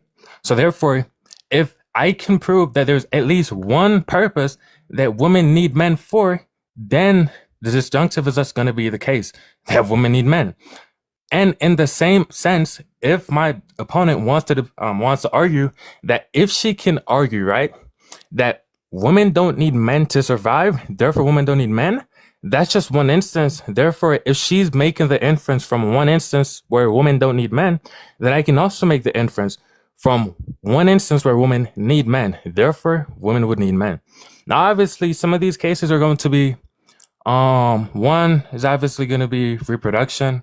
I think that women need men for reproduction. One, so that's going to be a purpose that's necessary for women. And I want to make it clear that a lot of this debate is going to hinge on how we define need. So I need that to be very clear, okay? Now what? So one, I want to also be clear on the fact that living or survival itself isn't necessary, right? We don't have to live. It is a case that we have instances where people unalive themselves. So therefore we can't even define survivability or surviving or the want to survive, the need to survive as a type of thing that necessarily has to obtain. And again, biological reproduction. And also, I think that you can make an argument that women need men to be efficient when it comes to maintenance of infrastructure in society. That's going to also be one need. You can argue that they don't need men necessarily to build infrastructure, but you can argue that they need men to do it efficiently. And I think that's going to be relevant here. And also, we can talk about, to be honest, also, I think that given that we have a society where you have men and women, it's going to be the case that you need men to enforce rights for women against other men. So you're going to need men to be service providers. You're going to need men to be police officers, mechanics, things that are more physically draining, physically taxing. So yeah, as a matter of fact, I don't think I need to go further. That's just going to be my opening. Okay, you're concluding your opening right there? Yeah. Okay, thank you for your opening. It was very good. Now we're going to move on to Jasmine's opening statement. Your opening statement starts whenever you say your first word. You got 5 minutes. Okay. Yeah, I felt like respectfully that was a lot of the same thing, just saying it a different way. How I would define need as a non-negotiable requirement for basic biological life. So I think in a lot of times when you're comparing or as we go through what we mean by need, taking the stance essentially that you can say that a man or that a woman needs something from a man, then therefore proves that we need men collectively in order to survive does not disprove that.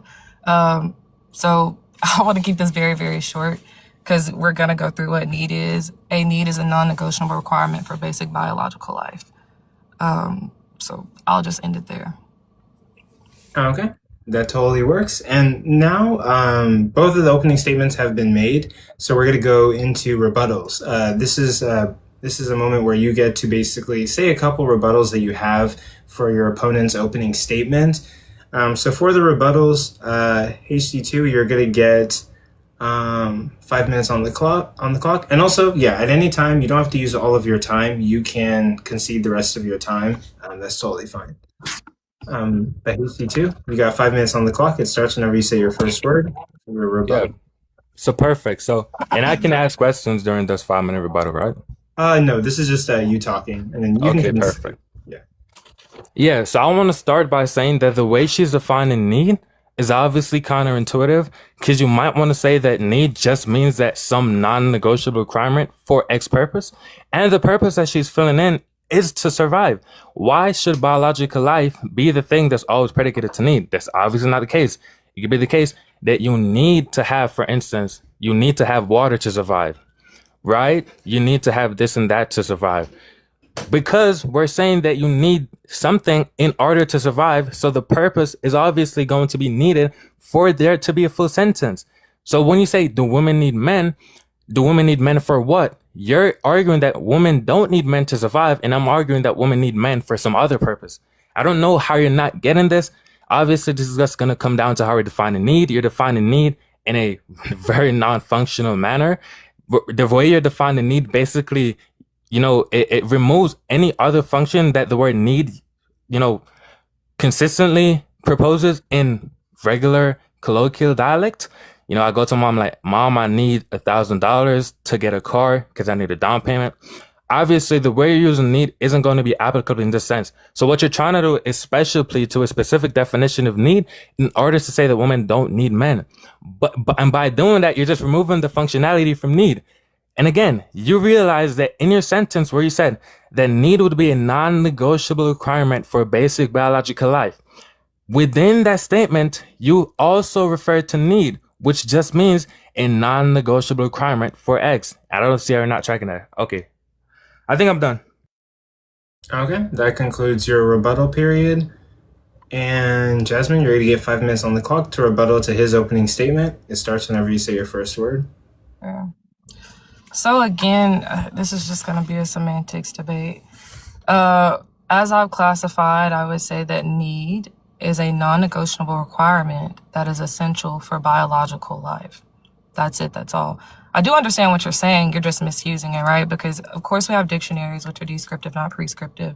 And they use the colloquial use of terms, meaning how we use the word when speaking to one another. It does not necessarily define what it is. So you would have to disprove that, one, what I'm saying is automatically special pleading, when in this case it's not. I know we're only talking about in reference do men need women. And as I said, as I'm using need is a biological requirement, a non-negotiable, and you're not using it that way. So the only question I would need to know, like moving forth where we go through this, is are you using need as a noun or a verb? Because you can be using need differently than myself and be responding to a completely different thing. And we're talking about two different things.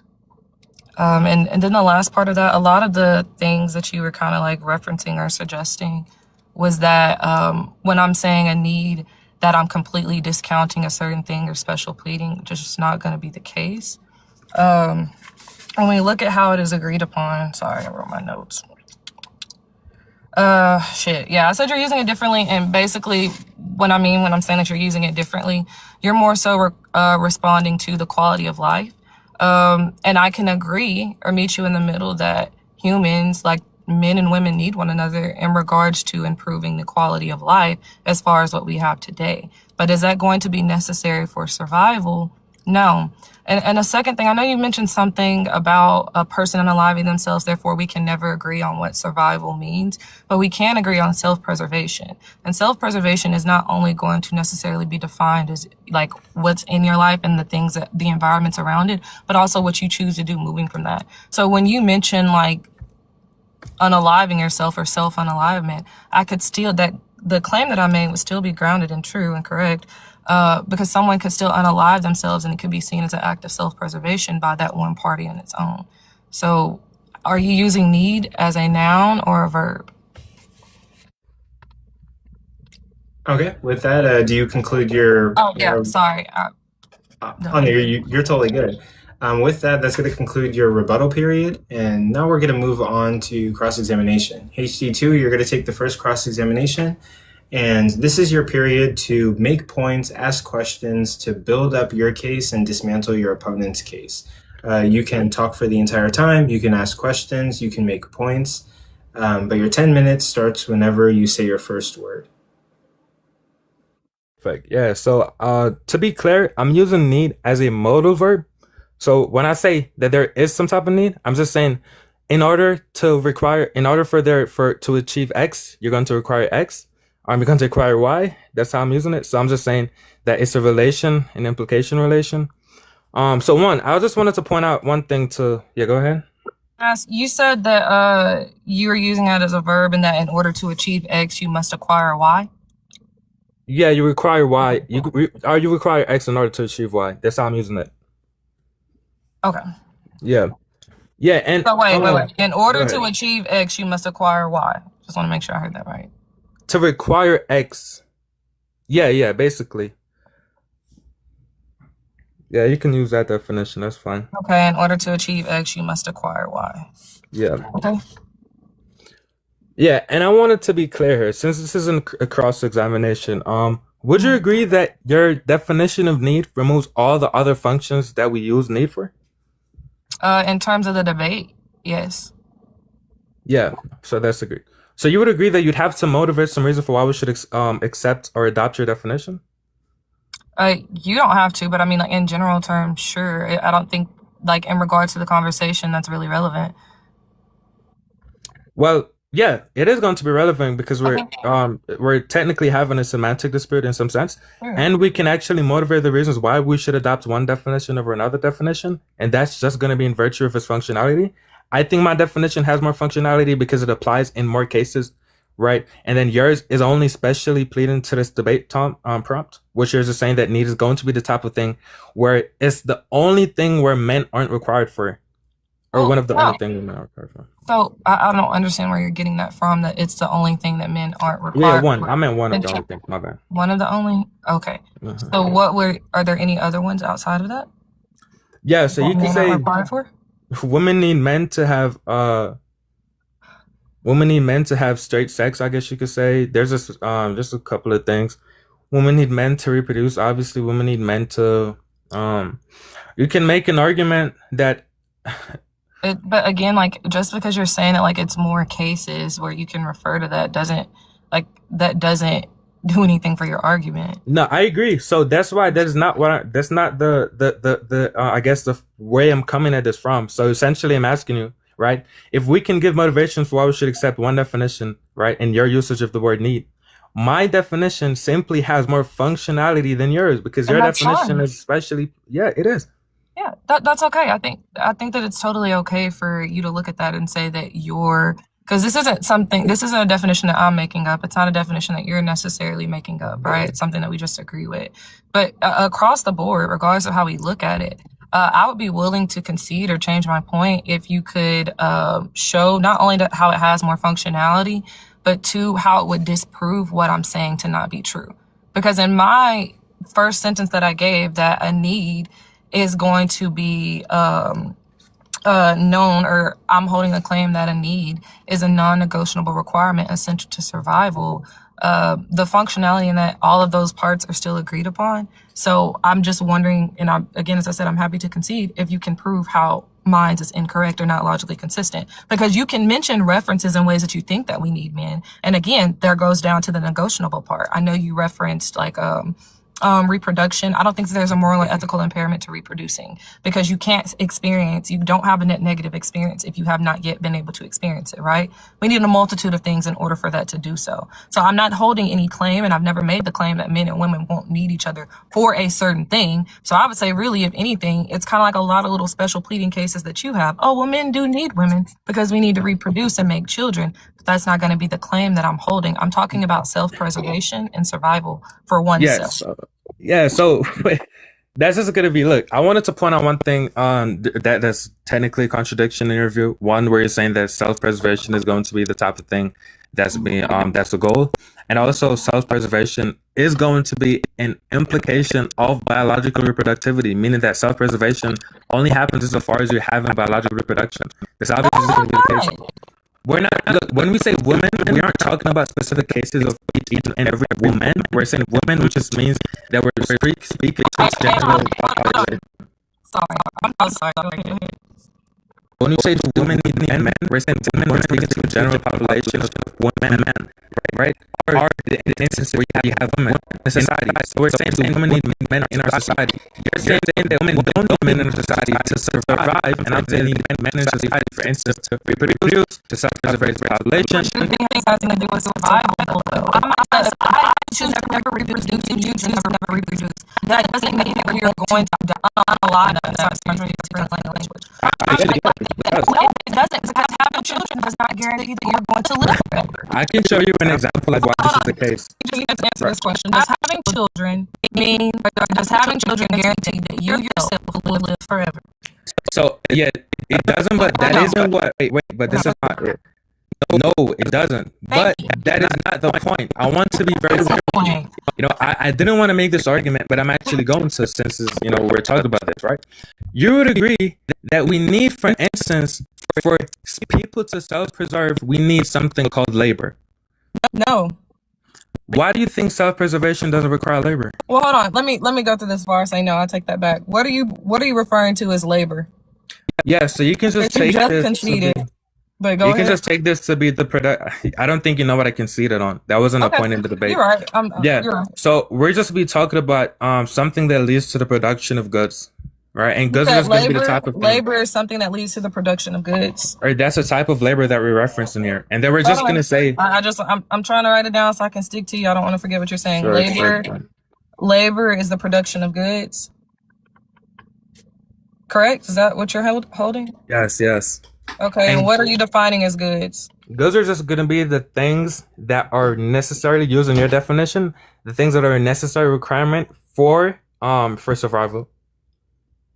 So food, water, shelter, and oxygen. Yeah, yeah, sure. No. What labor do we do to obtain oxygen? We don't. The oxygen is going to be one of those. So in order for my claim to be true, I'll just have to prove that one of them requires labor. No. First, you said that all of those require labor, and that's not going to be the case. You No, no, can't no, no, prove no, no, no. because you're saying that because one of those you can prove a requirement for one, and therefore it disproves everything, and that's just not going to be the case. Whoa, you would agree that when you say that they're non-negotiable requirements for survival, then you're agreeing that in instance where you don't have at least one of these goods, you're not going to survive according to your definition, right? Yes, for an extended period of time. Perfect. That is what we're going to be talking about, right? Okay. So Yeah. Go ahead. yeah. So you would agree with me that you can have an instance where you have a bunch of women that don't have access to one of these goods because of a lack of labor, and actually have stats here I can bring up real quick just to prove that point. Okay. I'm waiting. Yeah. And again, as I said, the things that you're referring to is Yeah, an overall perfect. better quality of life. Yeah, I've perfect. referenced that the metric system that we use and the quality of life. Yeah, I get that part. Absolutely. Yeah. Again, as I said in my opening, I didn't deny that, but you're still not grounding that claim. So go ahead. No, I'm about to, right? So you would agree that for instance, that in order for a certain group of or a certain demographic of people, depending on their geological location, that they don't have access to some of these goods by virtue of that location? Like for instance, water, we can take water as one of those. In a certain area, like sure, based off certain locations, there might be a scarcity of water or food. Yeah. And you would agree that this would be a physically taxing task to then acquire, which would just be what I'm referring to when I say labor. It depends on what you mean by physically taxing. It just means that the logistics, right? For instance, if someone is in a location where water is a scarcity, then obviously they're going to have to obtain water by traveling, some form of traveling, right? No. Or some form of traveling, or some development of some tech where you can transport the No, water. I think without everyone. traveling. I mean, if that's going to be the case, then everyone, regardless if it's a scarcity or not, or they have an abundance of it, regardless, like if we're going by that term, then everyone travels to get water, even if it's just to the store, or traveling from your room to the bathroom or to the kitchen. Like, what do you mean by traveling? Yes, you can think about some nation where they live in a drought. There's a drought going on. There's They don't plenty have of access places. to water. Yes, there's plenty of places where Okay, not there are only plenty of places or the that do water that. might be there, but the water is not clean enough for them to drink. So, what's your point? Yeah. And you would agree that men have better ability to do physically taxing tasks insofar as they're deficient in their nutrients, meaning that there is a threshold. 1 second. There's a threshold, Finish your right? last sentence. There's a threshold when you're deprived from nutrition where men are still able to do physically taxing tasks in comparison to women, meaning there's going to be disparity given that there's a scarcity of goods where men are going to be the only gender that can still do labor to provide these types of goods. That's not Okay, we're going to have to stop there. Next, we're going to do Jasmine's 10-minute cross-examination. This is your period to ask questions, establish your position, and tear down your opponent's position. You can talk for the entire time, or you could ask questions. It's your time. So your 10 minutes starts whenever you say your first word. Okay, thank you. So go with this again. You said that you were using need as a verb, correct? Modal verb, yeah. A modal verb. Yeah, what's the symmetry breaker between a modal verb and just a verb? Verb would just be talking about for any instance, which means that you're quantifying over possibilities. The verb would just be talking about an actual instance. So when I say a modal verb, I'm just saying, insofar as it obtains in some possibly. Is there ever a chance where it can be a motive verb and not a verb?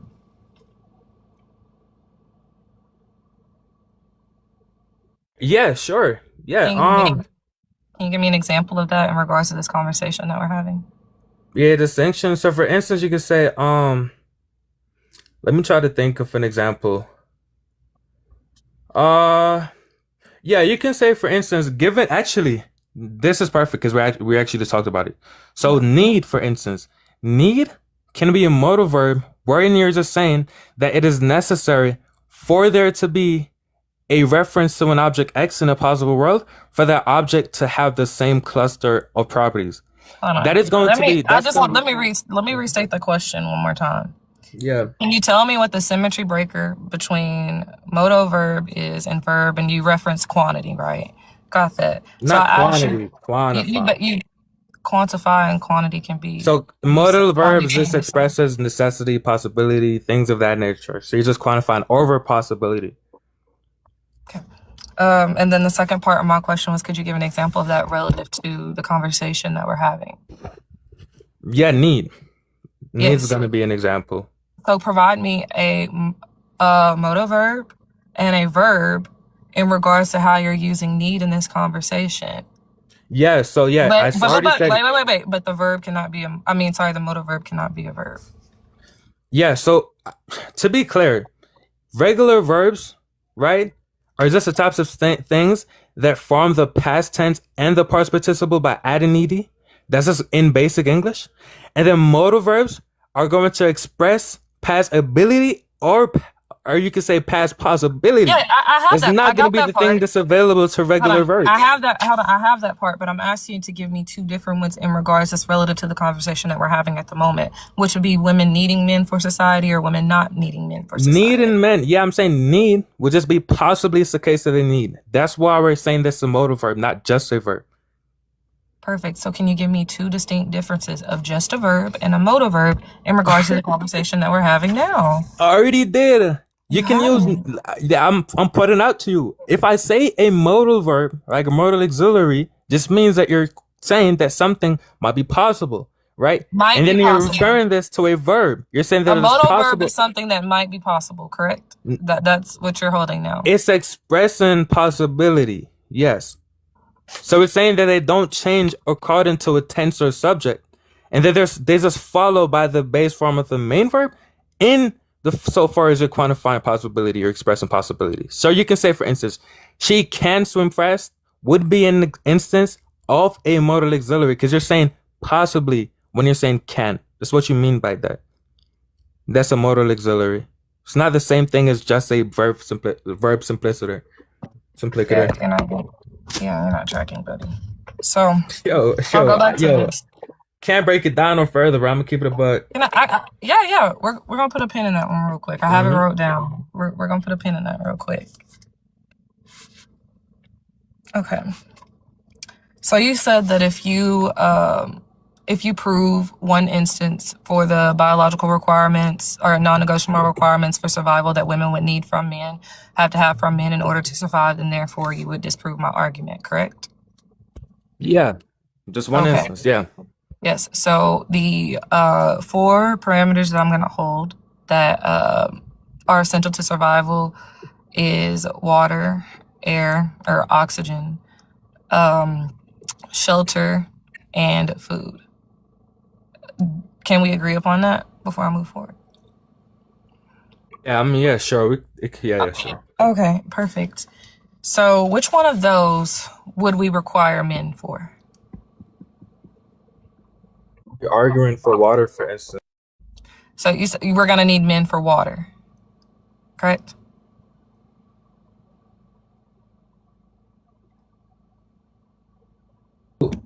Oh, wait, let me figure that out. I think. Yeah. TikTok does that sometimes. Sometimes it's a little weird. Yeah. You doing all right? So I'm saying. Yeah, I'm all right. Yeah, y'all hear me properly? Everything's okay. Yeah. Sorry about that. What did you? Never fine. That was on my bad. Yeah.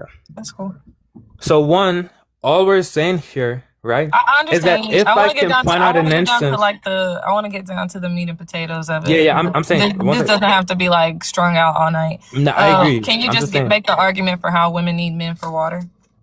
Because hold on, Yes, so I'm and I about to. just want to make this very clear before you go into this. You said that if you can prove in one instance that women need men for water, would you say that it's fair if I prove one instance where women don't need men for water, then you would have to concede because you're saying No, hold on, but you're no. saying if you can prove one out of the 4 different categories that I've given, then that means that women then therefore do need men. So if I can give an instance of one time where women don't need men for water, why would you not hold to that?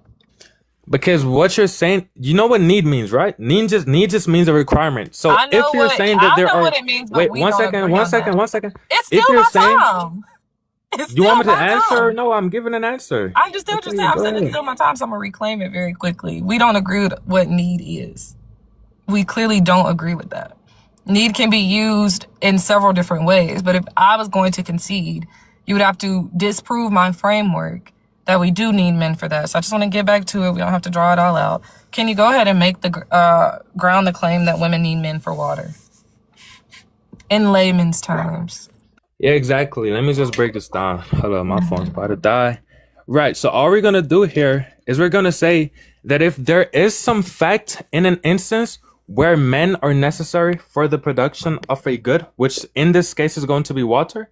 So we're saying that given the fact, How are they necessary for water? I'm about to give the argument. So we're just saying, 1 second, let me plug my phone in. We're just saying, given the facts, for instance, as I already pointed out, there's going to be a biological threshold for the amount of service, or I guess you could say labor you could do. And how do you And the amount of- determine that? How do you determine that? The biological fact? Uh-huh.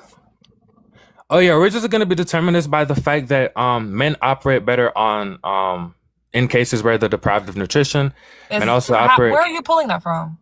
You want me to give you stats? This is just known from the top of my head. This is obvious, Yeah. but I can give you a couple of stats. Yeah, if we're you in the want. middle of a debate and you're making a claim. Yeah, I can A give you positive sources for claim. this. Yeah, Thank sure. you. Please make sure that they're credible sources as well. Yeah, Because they're gonna Reddit be is a credible source, sources. but that doesn't mean that it's correct. But I'll go back to it. We don't need men for oxygen. That CO2 and oxygen is a simple chain of actions that take place in regards to carbon dioxide being released and it interacting with plants and then us breathing in oxygen. So let's say this, like if all trees went away, like if all plant life went away, we would all no longer be here. We can't survive without oxygen. If there was no clean water, right, we wouldn't be able to survive without some type of hydration. If there was no food that was edible, regardless if you're a man or woman or child, little boy or little girl, you wouldn't be able to survive. Our bodies, there's no self-preservation within that. And you're saying this is symmetrical between both? Are you saying this is the same between men and women? I was just waiting. I was talking while you were pulling up grabbing the source. Oh yeah, perfect. Okay, so one of these sources is going to be the UN Food and Agriculture Organization. The Yeah. UN, and then they did a study that men are more likely to perform better when they are malnourished. Well, this is specifically about the service or the labor that men contribute to goods. These type of labors that increase the supply chain. Yeah, so for these type again, of that is going to be responding to what I said in the beginning as an equality of life. Do we need civilization, communities, towns, tribes in order to? Let me ask you: do you think that the You population ask me the question after increases? my 45 seconds are up. Yeah. Thank you. So, of course, as I've acknowledged in the very beginning, if you're going to talk about the quality of life, the metric system that we use to gauge that, how comfortable someone is, how many options you have as far as choosing food, what type of drinks that you want, recreational things, yes, the quality of life would increase with those. But as I'm saying, this is self-preservation and a group having the ability to survive, not reproduce, but to survive on their own without the help of an external force, which would be men in this case. So you still haven't grounded or proven how we would need them. Now You would you have to keep- show. You would have to show, essentially, that we can't do these jobs, and these jobs cannot be done, and it's exclusive based off of Finish your last sex. sentence. That's it. I just want you to show how the jobs that you're referring to, or the sources that you're claiming, proves how women or females cannot do those jobs, and it's something that is exclusive and can only be done by a different by our opposite sex. Mm-hmm. And with that, do you want me to answer your question, or we can move to the closing statements? I can For that, How long is my closing statements? 5 minutes. 5 minutes. I can answer it within that. Okay, is that fine? We Yeah, good with that? HC2. Yeah, you're gonna get your closing statement. You're gonna get 5 minutes to conclude the debate and summarize everything that happened, as well as answer any questions. It starts whenever you say your first word. Yeah, perfect. So I'm gonna just be clear here. One, she still hasn't motivated the reasons why we should adopt her definition. The prompt obviously says, do women need men in our society? So if there's an instance in society where you could say that reproduction is the type of thing that's necessary for a society, then it would just follow that women would need men for reproduction. Therefore, women would need men for society. That's just one of the things. She hasn't motivated her use of the semantics there. The second thing is going to be a response to her question. Let me see if I got the question right. Oh yeah, perfect. So some of the sources are going to be from the Journal of Applied Physiology 2019, where they did studies on how men, given cold exposure and physically taxing environments, so environments that are low resource, how men still operate because they operate better because they have higher lean muscle mass, and that improves thermogenesis. So for instance, you can think about a case where you have very cold environments where men are going to be the primary providers of goods. And if we're agreeing that we're not speaking specifically about one or two women, we're saying women as a population, then if it's the case that, she said this a lot, well-being. If it's the case that that when you improve well-being, that the woman population self-preserves better, then if men lead to the production of a better environment where well-being or flourishing occurs more often, then that is also going to follow that men would be necessary in this case for women to survive or flourish to a certain extent. Now, I wanted to be clear about starvation and caloric deficit tolerance too. So the American Journal of Clinical Nutrition 2018, which has stated that men maintain physical output longer under caloric deficit.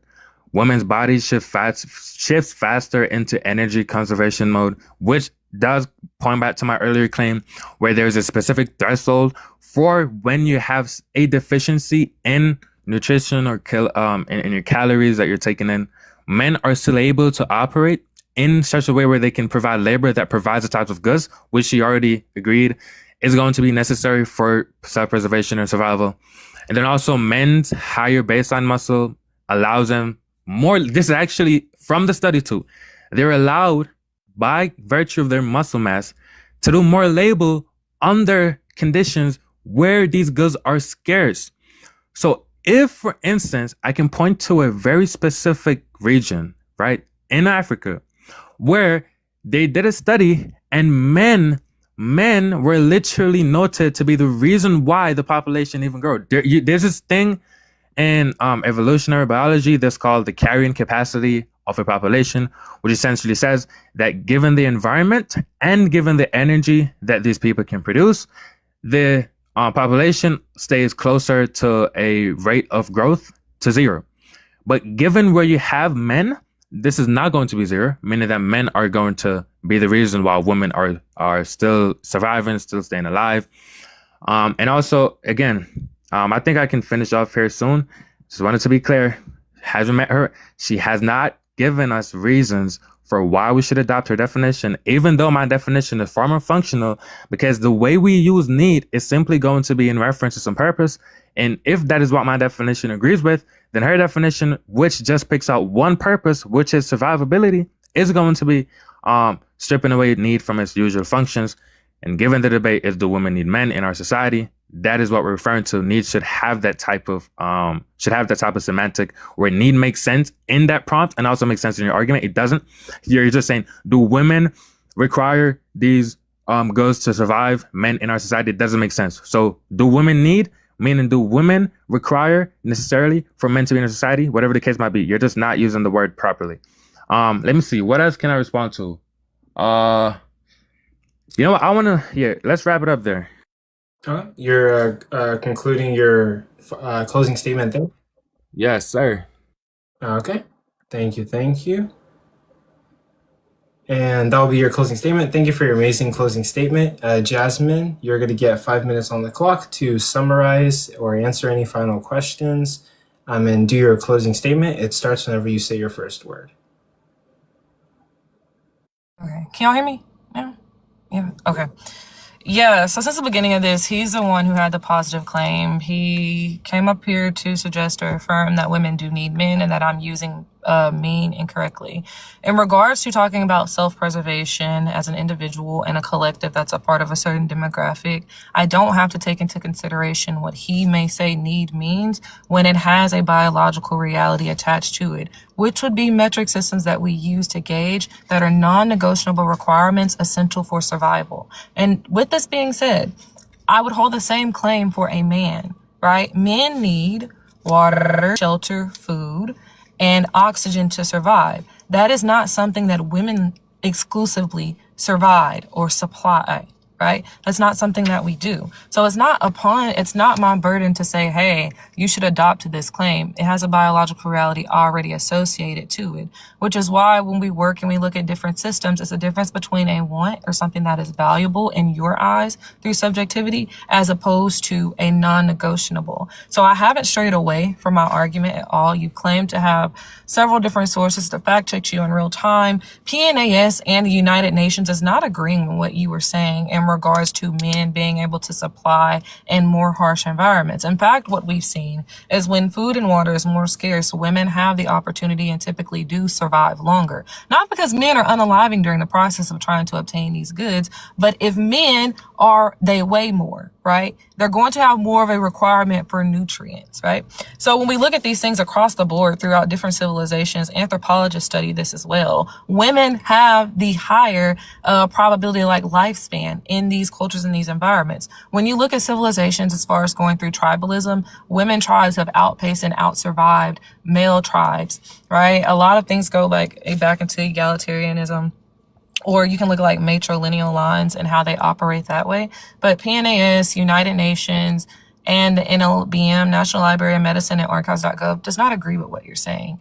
Also, just to make this very clear, you would have to disprove what I'm saying. And you have not done that. I asked you to disprove how women have to have men for those 4 biological requirements.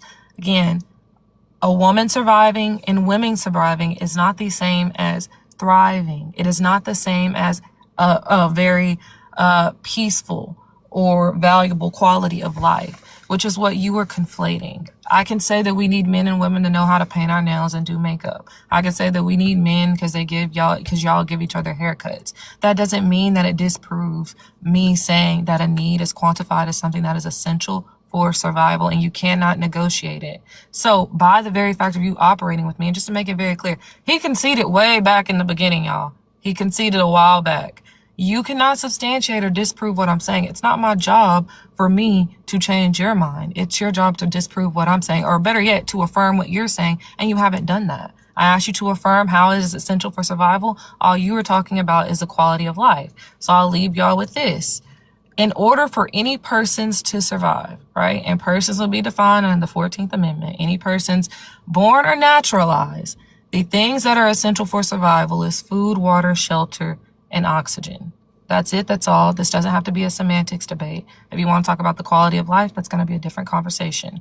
Men, these 4 metrics are not supplied to you by women. Women, these 4 metrics are not supplied to you by men. Can we work collectively to obtain certain things? Yes, but those things are not granted or taken away given what someone's sex is. That's it. That's all. All right. Are you concluding your closing statement there? All right. Okay, with that, that's going to be the debate for everybody in here. Both of you guys did a very good job. It was a very interesting debate, and tonight I'm going to be editing it. I'm going to put it on YouTube, and I'm going to post the full debate on TikTok. And yeah, like that was a really good debate. As for what's coming next, right now we're going to do audience comments, questions, critiques, or concerns. If anyone in the audience wants to come up and ask any questions about the debate or ask any questions to the 2 individual debaters or give, comments, concerns, or critiques, you may request to join the panel and I'll add you up now. And yeah, that's what we're going to be doing for 30 minutes. And then honestly, that'll conclude the entire debate. Also, yes, thank you, Hatim, in the comments for reminding me. The winner of the debate today is going to be determined by audience vote. But for all of the debates that I host in the future, I'm going to have judges for them, and they're going to be determined by judges. But yeah, I'll be putting up a poll, and you guys can decide who won the debate. You can vote on the poll. But yeah, while I'm putting up the poll, feel free to request. Anybody can come up, and it's time for audience comments, questions, and concerns or critiques. And actually, technically not all of the debates. I do have one debate coming up. It's Hatim versus Theosophical Wonderings, and they both agreed to not have judges. Hatim wanted judges, but they both kind of like came to the conclusion that they will not be having judges or audience vote for that debate. But I'm going to put up the poll.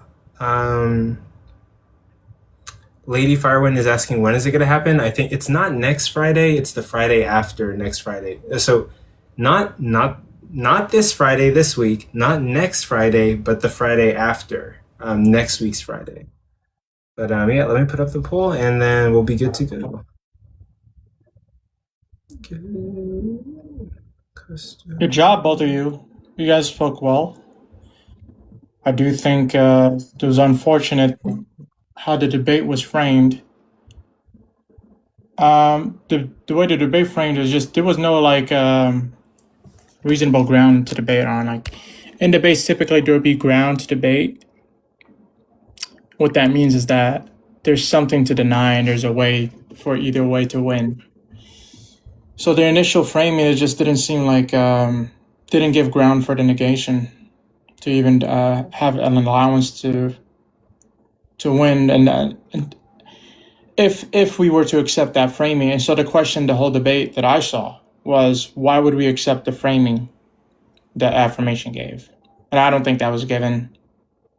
I specifically said that we have more motivations to accept my semantics because my semantics works more generally for the how we typically use the word need.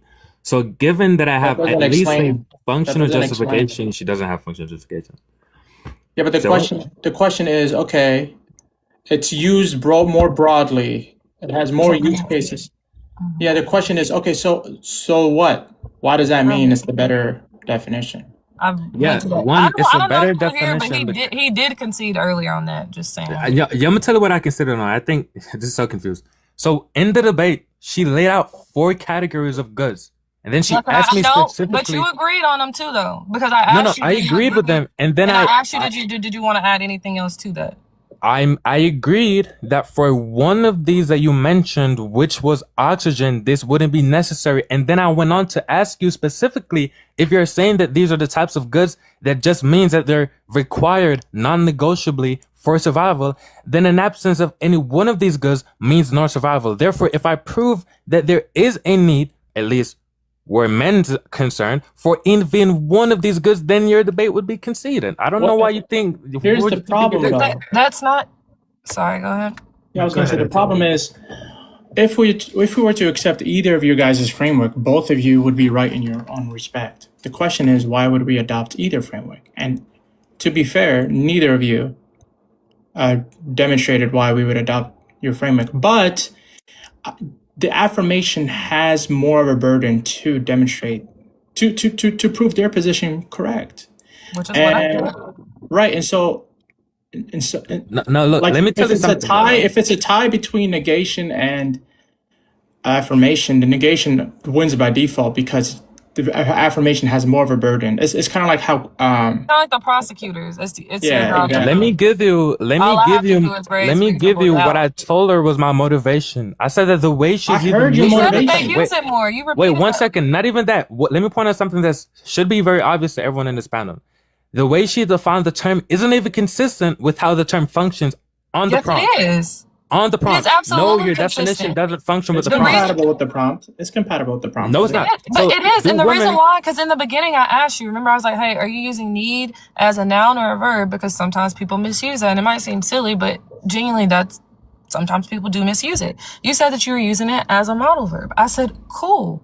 Cool. I went back and I asked you, could you provide me the symmetry breaker through that? We talked about it for a little bit, and you still said that you agree with my claim at the end of the day. It's still consistent because, as I said, I would be grounding need as something that is a non-negotiable requirement for survival, which are those 4 metric systems. And in debate, in terms of a debate, right? Yes, we haven't really gotten into like the meat and potatoes of it. It's like, why should you choose this, or why should I hold this, or my viewpoint versus yours? And the only claim that you gave following that was that your definition of need is more universal, meaning that people use your definition more as far as the colloquial use of the term. But even if I grant that and say like, hey, the way that you're using need is how people use it more, that still doesn't prove that it is a non-negotiable requirement. It doesn't prove that what you're saying or the way that you're using need is disproving what I'm saying.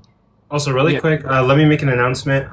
Everyone that's in here, there's 26 people in here. If you want to vote on the debate, the audience gets to decide who the winner is. There's a blue clipboard in the corner. Just tap on that blue clipboard and then tap on the answer choice to the question of who won the debate tonight. You guys get to decide, and there's 50 seconds on the clock left to do that. So please submit your votes. Yo, should I vote for myself, bro? I would suggest that none of the debaters vote for themselves. But, I'm gonna vote for Jasmine. I'm gonna vote for Jasmine. But we do have to finish this up so Synergy Whitakers can ask his question. So let's give this like 1 more minute. Why you say that name instead of the real name you know his name is? Oh, well, Shark, But let's give it 1 more minute, guys.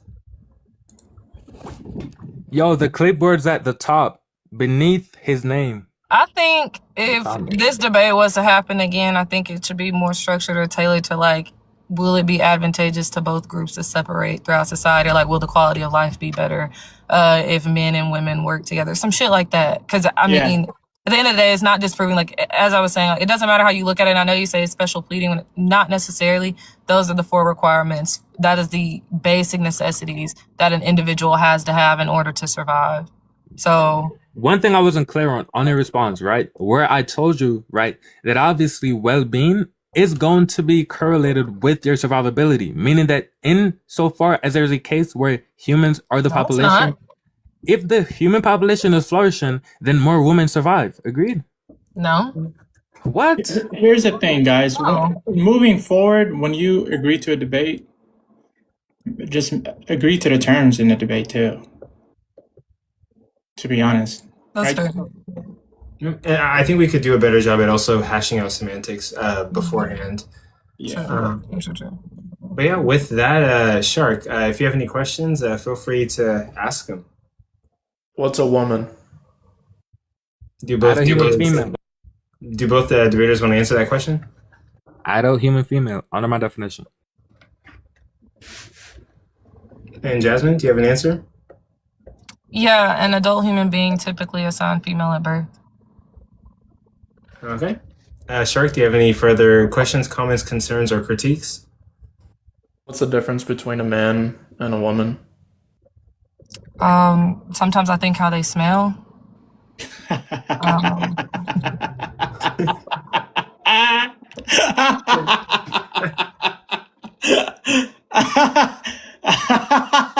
Is that because women sometimes smell like period? I don't know. I didn't know what that meant. That was funny. I like that one. But HC2, do you want to answer that question? All right, I know my definition. Woman, it's just gonna be some. Oh, what's the difference between women and men? Well, one, from the bipotential going onward, if you have promotion of ovarian signals, you're a woman. If you have promotion of testes, then you're a man. That's my definition. So when it's asking, do women need men in our society, this also includes males being called women, right? No, I don't think so. No, we weren't having a debate about trans men and women as of today. I don't think it's really. I don't think it's. But you affirm. I'm still talking. You affirm I'm still talking. that transgender ideologies matter, right? Hey, I affirmed what I said. I affirmed exactly what I said. You asked me the question, what's a woman? I gave you that.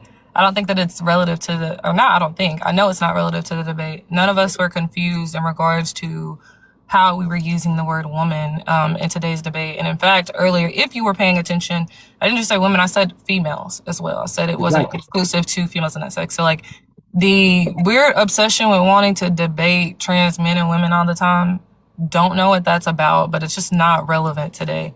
Had it had anything to do with the conversation, had it had something to do with disproving a point that I made, sure. But to take the end of a conversation or debate that we were having in good faith to go to trans topics is just pointless. Look, we agreed it was sex. It seems We're like just defending men. sex. That's all. It's not pointless because in regards to that, regardless if it's a male or female, the four biological requirements that I said are essential for survival are still consistent and still align with both sexes regardless. So this has nothing to do with that. And I even went as far as to extend it, right, and say not only do women not need men, men don't need women. I also use the verbiage of male and female. So I'm glad that you were excited to get up here and want to talk about trans people.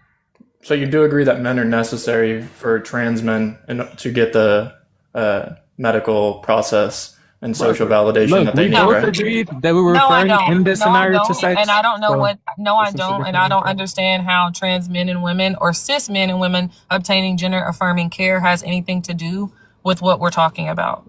There were no men. How could they get gender affirming care? The same way that they would get gender affirming care if there were men, right? I think Gender this is- affirming care. Hold on.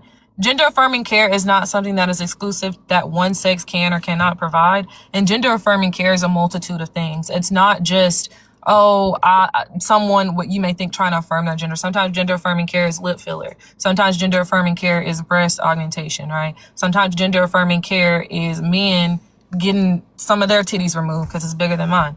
Like gender affirming care comes in so many different ways. That's gynecomastia, by the way. I'm not poking fun, but yeah, there are so many ways of gender affirming care. How people dress, men who are males who enjoy being males and still identify as men, they may want to dress very feminine. That is gender affirming care to them. Like the opportunities, it's limitless for gender affirming care. Everyone does it pretty much.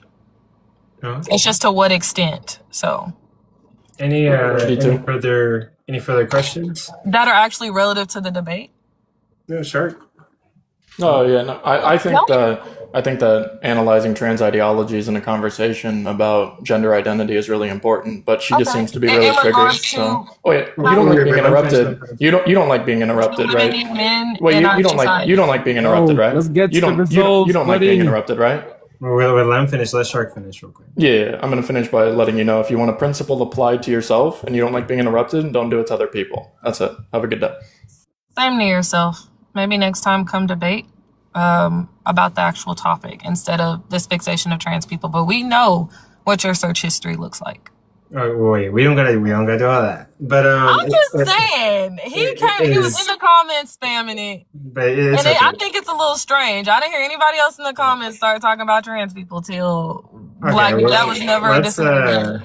Well, let's keep it polite. But I apologize. Yeah, you're good. Is there anyone who wants to come up and ask any questions about the debate that occurred, or questions, comments, concerns, or critiques? But aside from that, like, if there's nobody, then I'll conclude it, and I'll just go back to doing my regular live, and people can come up and chill and talk, and yeah. Let me check out this Albus guy. Oh no, his thing might have expired. Fredo, did you watch the debate? No, I didn't. Oh, okay. Well, okay. You're gonna have to wait for the after party. Yeah, that's cool. Let's see. DMDL. It's saying that he's struggling to connect.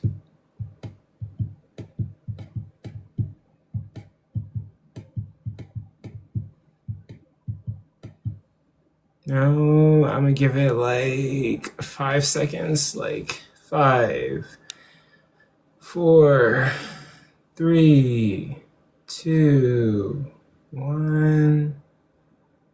Okay, the connection's wonky, DMDL, but try again. But yeah, guys, with that, that's going to be the conclusion of the debate. Right now, it's live streaming to Twitch, YouTube, and we are live on TikTok. Tonight, I'm going to be editing it. I'm going to be posting it on my blog site, on YouTube, and on TikTok, and Instagram, and Facebook. But yeah, I'll have the recordings out, and I'll have the results out. I have the results. I know who won. It's up to you guys. Do you want me to say it during this live stream, or do you want to wait for the post that will happen either tonight or tomorrow? Stream now, bro. Now, man, now. Okay, so let's see.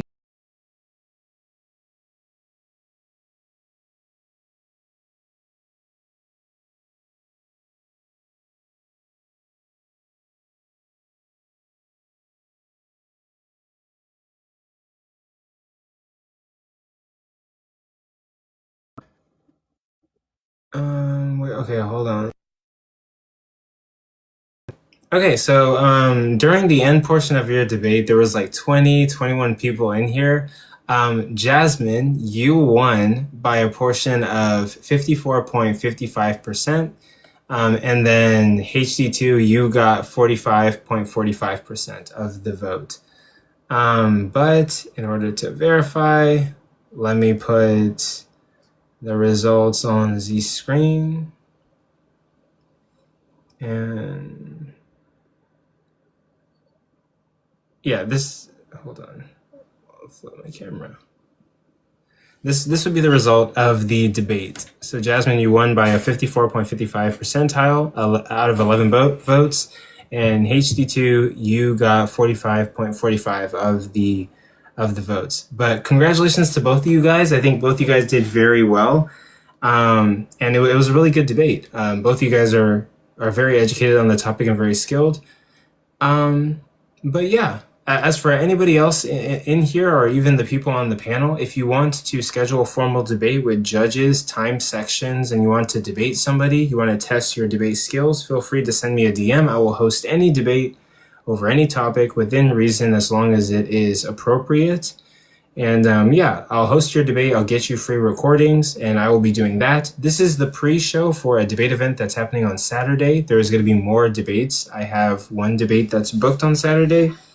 It's going to be over the topic of does the God of the Bible condone slavery or the ownership of humans as property? It's going to be No Degree versus Sephiroth.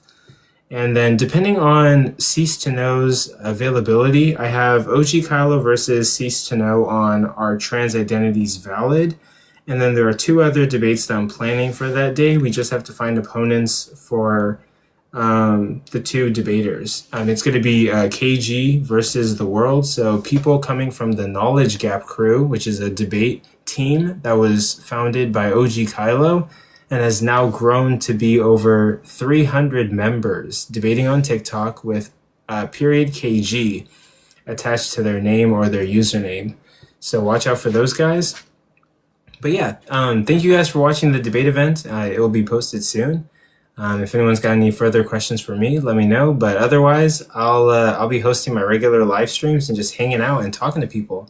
Thank you, Jasmine, for debating. And yeah, Jasmine and HD2, feel free to request to debate again on the same topic, on any other topics. I will have you guys anytime, and we can get you guys judges for your next debates. But thank you. I appreciate you guys helping me with my project, and I appreciate being, it's an honor to be the host to your guys' debate. Both of you, very smart and did a good job, and I appreciate you both.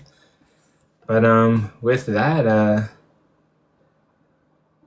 guys, yeah, that's the debate event, and thank you guys for being here. I'm gonna keep hosting, and I'm just gonna hang out for the rest of the night with a topic on the screen. So Coco, what was your opinion of who won the debate? I think both of them did good. If I had to say, I'd probably score it like a tie. I think they did equally as good as each other. But there might have been one moment in the debate where I think Jasmine sort of turned the tables. But of course, I'm not allowed to say during the debate. I'm not allowed to, sway the audience or sway anybody. I have to be a neutral host. But I think I would say they tied. Both of them did a really good job. So what was the when we say do women need men, in society. What's the principle about it? Because clearly women do need men, men need women. I don't understand how it would even be close to but like what was the premises of it? Like what's the principle of it? Because is it do women need to have them as partners? Do they like what was the key component of it or the core? I think it ultimately came down to like how they were defining need. I think Jasmine was defining need as, are men essential to the survival of women? Essential in the same way of like water or food or resources that would help women to survive, while uh, well, the other debater, DH2, I have to memorize his name. He was arguing of a more broader sense that men serve as very necessary functions for a multitude of things, collecting resources, building up society, and making life more enjoyable for women and for other men. And so they are needed in the sense that they provide some kind of value, given multiple like avenues in society. So really, it was just like how they were defining need, and HD2 defined need in a way that like encompassed how Jasmine was defining it, but also including a more broader definition of it. Well, Jasmine was So they'll argue on different points. So if they're arguing on different points, then it's a really a null and void debate, correct? If you're not arguing the same principle, then the debate becomes null and void, because you have to get a core principle of what is the understanding of what need is. If someone's arguing a different perspective of need, then that's not the core principle of the debate. Yeah. Do you know what I mean? Like, yeah, I think in the future, like semantics could be hashed out like more. And yeah, I need to emphasize that. I know this, and in prior debates, this has been a common issue. But yeah, this is like the first debate coming back after a long break from hosting debates. So yeah, because if someone says need, right, women need men for their literal survival, for them not to become extinct, they need men. So when we talk about need, it's an obvious scenario. There's no way they can survive without men. Their existence would become extinct without men. So these debates need to be hashed out as to an even understanding of what is need mean. What does need mean? So the arguments are being hashed out or debated, than one debating one thing and the other one debating another thing that's not really relevant, because they're just going to be arguing from different perspectives, and it's not the core understanding. Because need would be requirement. Men need women to survive. Women need men to survive. If we're talking about whether they need them as partners, then that becomes a different story. So then you can argue from that perspective. If they need them for food, then that would be a different story. If they need them, do you understand what I'm saying? yeah. No, I understand completely what you're saying. But Toto, what you got for me? Hey, now, what's up, man? I was here for that debate, that insane debate, but Okay, what'd you think about it? yeah, it's like the typical absurd bullshit that you get on the internet these days, where one gender is like, we don't need the other. But I was like at the tail end of it, like they weren't talking about dating specifically, right? Because it didn't seem like it. Not dating, not like really red pill talk, more like survivability and like what each gender contributes to society, more along those lines. Yeah, no, it's like humans are a pretty social collective species, man, and there seems to be like agendas and forces, pushing people today into like atomized individuals. Yeah.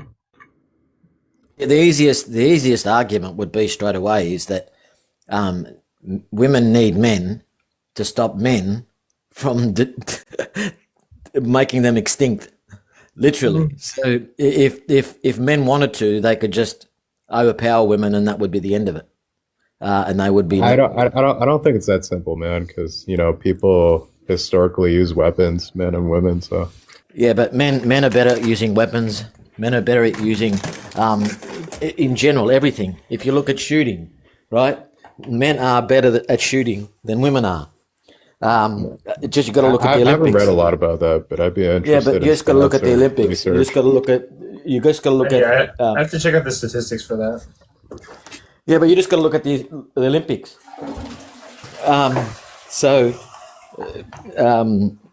Men shoot better than women. You look at the World Championships. You look at the Olympics. All of those things. So, men are the creators of technology. Not saying women don't. I'm just saying ultimately, men have been superior in strength all the way through, and hand-eye coordination, all of those things. So hand-to-hand combat. There's no woman in SAS services, special forces. There's a reason for that. They're just not strong enough or physically capable to be an SAS special force person. So if men chose, it's only men that protect women from other men. That's the reality. So they need men, right, to protect them. Otherwise, if men chose to, they could just imprison all the women, and that would be it. But that's the reality. I don't know if you've seen Andrew Wilson's debate, but he literally destroys anybody. I mean, the thing is, right, that I like facts and evidence, man. When I'm making claims about average gender differences or societal implications or what would happen under these scenarios or whatever. And a lot of these debates kind of like that. They're pretty they're not very intelligently conducted debates for the most part, especially with Andrew Wilson involved. Yeah, but it's mostly people arguing on intuition. It's like, ooh, this feels like it'd be right. Like if all men decided tomorrow that we were going to oppress women, that they would pull it off, that kind of shit. Well, you don't even have to pull up statistics. You just have to look at the results in world sports. That's what I said to you. Like from a shooting perspective, you just look up the world sports in shooting. These people are supposed to be the best in their field around the world, right? And men destroy them in every aspect. Like I said, I haven't read. But again, you don't have to read it. Just look at the results. It's like it's like clear as day. You don't have to pull up like statistics. You just look at the results of the championships, the world championships, and the Olympics. Men are ultimately stronger. You look at the Olympics and they lift more. They run faster. They jump higher. They jump longer. These are the elite athletes in the world. So it's easily to figure out. You don't have to need like. Okay, man. Here I'm doing my Google search right here. I'm getting started, but it seems to contradict what you're saying. It seems to be pretty equal. But you got muffled. I said I was looking up what he was saying, and yeah, just like straight from the get-go, it seems like they're pretty equal when it comes to like shooting rifles in general, except for like some specific areas. But yeah, I was about to say the shooting examples were like isolated incidents, but I think like statistically, you might want to check that out. But really quick, let me make an announcement. AZLW, what's the vibes here? Just arriving. Well, recently we just finished a formal debate event that occurred. It was basically Jasmine versus HD2 on do women need men in our society? It was a really good debate, and I'll be posting the debate recording tonight. I'll be editing it and posting it tonight. And then also I'll be posting like the results, and then I have to update my blog site, which I will also do tonight. And basically, yeah, that's basically it. This is kind of like the after party. We're just chilling. We got 14, 15 people in here, so feel free to share the live with anybody who you think might be interested. I'll be talking about like any Christian topic or ask me anything. And yeah, we're just chilling till about like probably like 10 o'clock, and then I will start heading out. So like in 2 hours. But I'm gonna probably stream like some kind of video gameplay to Twitch and YouTube, since today I did a lot of good work. I worked on OBS. I moved into a different room in my house. I swept and cleaned, and tonight I'm just gonna like shower and like continue the work. Fredo, I'm busy building this company, man. I'm trying to be the next modern day debates. And trying to do it better than them. Yeah.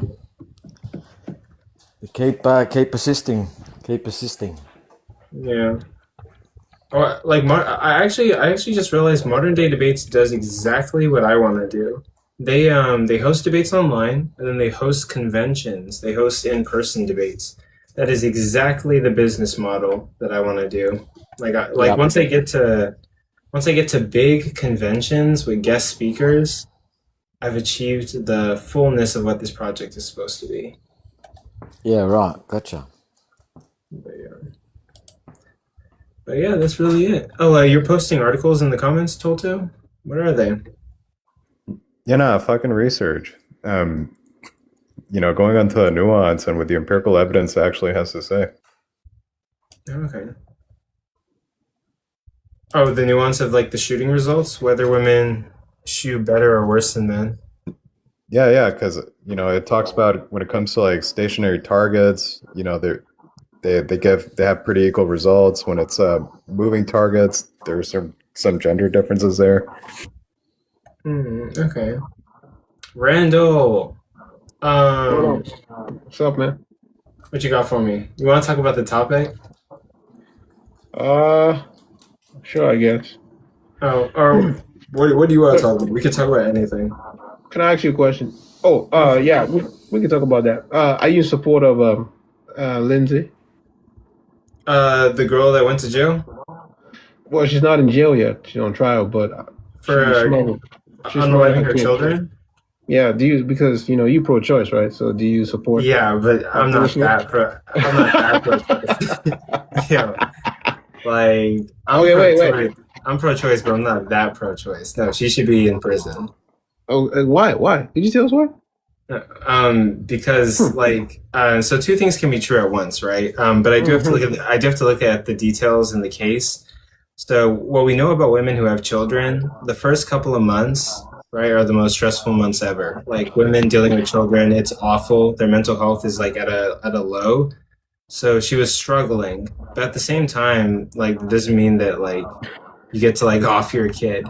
And typically when it comes to like abortion, like I don't debate abortion, but the best argument I've seen for abortion is just going to be the consciousness argument. But even with that, I've been listening to Clover, and she's been making like really good arguments, and like my position sort of shifted from like abortion for the first 20 weeks to like abortion through the entire pregnancy.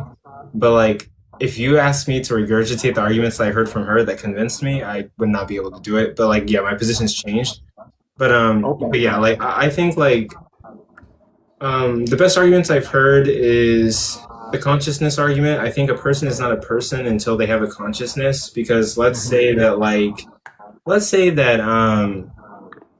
I took your brain and I put it in a robot, and like I took your body and gave it a different brain. Like, which one would you say is you now? Well, I don't think that's possible. Wait, it's a hypothetical. Well, see, we're talking about cyborgs here. Obviously, if the brain is where the consciousness is, and you transfer that brain to maybe a robot, I don't think it'll be permissible for you to kill that robot because of the brain. But the body, sure, why not? Yeah, you can get rid of it. But okay, yeah. So given the hypothetical, like this would emphasize that your consciousness, your ability to interact with the world and process information, your identity is what's gonna like dictate personhood, right? So like if you have a fetus and this fetus hasn't had a conscious experience, like it can't think, it can't feel anything, it hasn't interacted with the world, then like I don't think you're killing a person. You're killing something that will become a person, but it hasn't become a person yet. And like So Coco, your analogy, you literally mentioned the brain. So let me ask you a question: is it part of the human nature for every human to have a brain? yeah. Okay, so it is no denial that the fetus, even if you say he doesn't have a brain at maybe the first, trimester, which I don't really believe, you can still argue that yeah, he's gonna get a brain regardless. So that's like a guarantee. So that's Yeah. not an excuse to unalive the fetus. Yeah, but my emphasis is not only on like having a brain, but having like a conscious experience. Well, that So, comes from the like, brain, right? well, yeah, because let's say in my hypothetical that like when we removed your brain from your body and put it in a robot body, and your brain just like never had an experience and it was just like dead, brain dead, then like yeah, like I would say like you wouldn't really be like a person. So like my emphasis would be like not only having like a material brain, but having Yeah. like an experience or like your personality, the ability to interact with the world, thoughts and dreams and stuff like Well, that. someone brain dead is not coming back, and we all know the fetus is not brain dead. Yeah. So yeah, Yeah. even with that, right? Like a fetus is in the process of eventually having like some kind of like conscious experience. But until it has that conscious experience, I don't really consider it a person. Now, for someone who's like brain dead and in a coma, because they've historically had a conscious experience, like I think that grants them personhood, and so like that's why we're a little bit touchy about like pulling Okay, the plug so on brain I need dead you to people. think about this. Just walk with me, okay? So you saying it's not a person, right? Yeah. Okay. Do you believe that non-person have rights? I think rights are given to us by humans and taken away from us by humans. Um, I don't know. That's actually a very good question. Do I think like animals have rights or like non-people have rights? Basically, Well, the you question. No, said he's the talking fetus about is not. humans. You know, it's a You human you, being. you You just said well. don't give it personhood. He You said the say it's a fetus human, is a it's human, non-person. but not personhood. Sorry, Okay, sure, Brandon. sure. So are you saying that fetus, who is a non-person, does he have any rights whatsoever, or no? No, I think rights are like strictly for like people or previous people. Okay, so let me understand. So non-persons have no rights, correct? I mean, but that's what I was trying to clarify on because if you're taking the argument to like animals, I would say like No, he's saying human. He's No, saying I'm not talking human. about animals. Just let's focus on humans. I don't care, but I don't believe in what you're saying. I believe he's a person, but you don't. So I'm testing your logic. You got I to mean, be sir, consistent, bro. I would say like non-persons don't have rights really. I mean, like if they lack like a conscious experience, I think there could be a case made for like non-persons that are having a conscious experience to have like some kind of entitlement to rights. Okay. So hypothetically, we have this technology that we can reap out the fetus. Can I grape it? I mean, technically, yeah. You could do that. I mean, Now, like, Randa, I've got a better one. If I, No, wait, Fred, I want him to answer, please. I want him to answer. I'm actually curious his answer. no, he I'll said let you speak, technically right? yes. He said technically yes. I mean, like, Wait, yeah, what you say? like, Wait. I would say, like, Huh? it's not a person. It doesn't have any rights. And yeah, you could do it. We just think it's disgusting. Like, yeah, like, Bro, you have to. I want you to say right now. I want you to say we can grape the fetus who's a non-person. Go ahead, man. wait. Whenever you say like grape, like what do you mean by graping? So you know what grape is, right? Yeah, I know what grape is, but are you implying thank that you. like you can't grape something that's a non-person? Is that like the argument that you're making? No. I'm using this example. Okay, so we extracted the fetus from the mother, right? Fetus is just on the table. I see it looking delicious. Can I grape it? Oh my god! I mean, like, yeah, you technically could do the action. We would just think that it's disgusting. But why is it disgusting? You said it doesn't got personhood. Man, like it's disgusting because it's not my like. Do you know what a fetus looks like? And you're you got some body parts. Well, can you eat it? Can you eat it, Coco? Yeah, if you wanted to. No, but it's Oh silly, my man. Because gosh. I Wow, wouldn't Coco, call it. really? I wouldn't call a cat a person, but I wouldn't be in favor of raping a cat. You know. I mean, So, I would find it disgusting. Like, why would you do that? But I Why- mean, why- yeah, like I don't consider a fetus It's without not consciousness disgusting. to be like a person or like have any right to life. can you feed it to your dog? Huh? Can you feed it to your dog? I mean, like I find that to be vile, but sure. Why? yeah. Why do you Why? find it to be Why? vile? Why? Why is it vile? Why? You Well, give I meat to mean- your dog. You give meat to your dog. I mean, So sure. wait, Fredo. I mean, sure. Like, sure. The fetus doesn't have a consciousness. It doesn't have any rights. So, like, Yeah, give it to your I mean, dog. like, I'm You okay wait. with people. I'm okay with people aborting the fetus, and sure, I don't really have any value for this fetus, but that doesn't mean that like I'm like encouraging people to grape Wait. fetuses or feed it to their Coco, dog. you just said it has no value, so you can dispose of it. Like you can So you do give it to whatever your you want dog. with it. Just give Give it it to to your your dog. dog. You I give mean, meat sure, to your like, dog. sure, you could do that, but I just don't see like what's the need or where's the What's the meat? entertainment in It's doing mad it? It's just tripping, meat bro. to you. It's just meat to you. Like, well, what's the point? But it's just meat to you. So Coco, you trying to tell me you're gonna take a Homo sapien because it's not a non-person. You're gonna give that to your dog, and you're I mean, saying like, what's wrong with no, that? no. I wouldn't do it, but if you want to No, do wait, it, no, then, no, like, I don't care about no. I'm talking about what you would do, like your belief. oh no, like Don't I talk about other wouldn't, people. like I wouldn't do it. I would just say the action is, yeah, someone could perform the action, but I personally wouldn't do it. Why wouldn't you do it? That's what I have no that's what we wanna interest. I get have at. no interest in feeding. What you fetuses. mean you have no interest? You support it. Why wouldn't you do it, bro? No, I don't support. No, I don't support You feeding do support fetuses it. to dogs. No, you I support- pro-choice. I You support unaliving it. No. Yeah, I support women having the access to medical care where they can unalive their baby given whatever their circumstances. Okay, so But if a woman gives, wait, that wait. doesn't include. if a woman hands you a Wait, fetus hold and on, tells you, Wait, go feed it to a dog, would you do Wait, it? hold on. That Hey man, you that pro-choice, man. wait, no. I'm pro-choice. Well, that fetus is not in her body. Wait, hold on. I'm He's a legend, pro-choice. champ. Wait, hold on. I'm pro-choice for women having access to medical care and the ability to make their own medical choices about their children. That does not include feeding fetuses to dogs or Why not? Or raping fetuses. But you said that has no value. That's the core message. You have to I'm be in support consistent. of a medical practice. So let's Coco, what does it Oh, that's mean equivalent. for a human to have no value? Could you tell us what that means? I think value is subjective. I don't think we have an objective value anyway. Okay, so when you say the human has no value, what does that mean to you? Given that it doesn't have like a conscious experience, well, I mean, to be honest, like I think every human doesn't really have value, or I mean, like it just What? kind of What? like, What? Coco, what? I value. Okay, now value your brain humans is on based the on other how side, useful man. they are. Oh, Coco. And that is I mean, subjective. oh, That is definitely Coco. subjective, man. You sound like this girl I debated. You sound like this girl debated. You're not.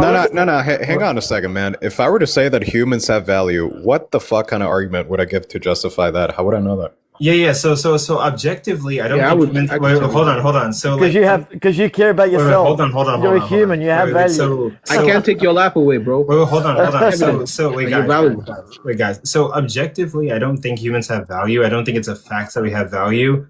But I'm not running around like stabbing people or treating people like Why? shit.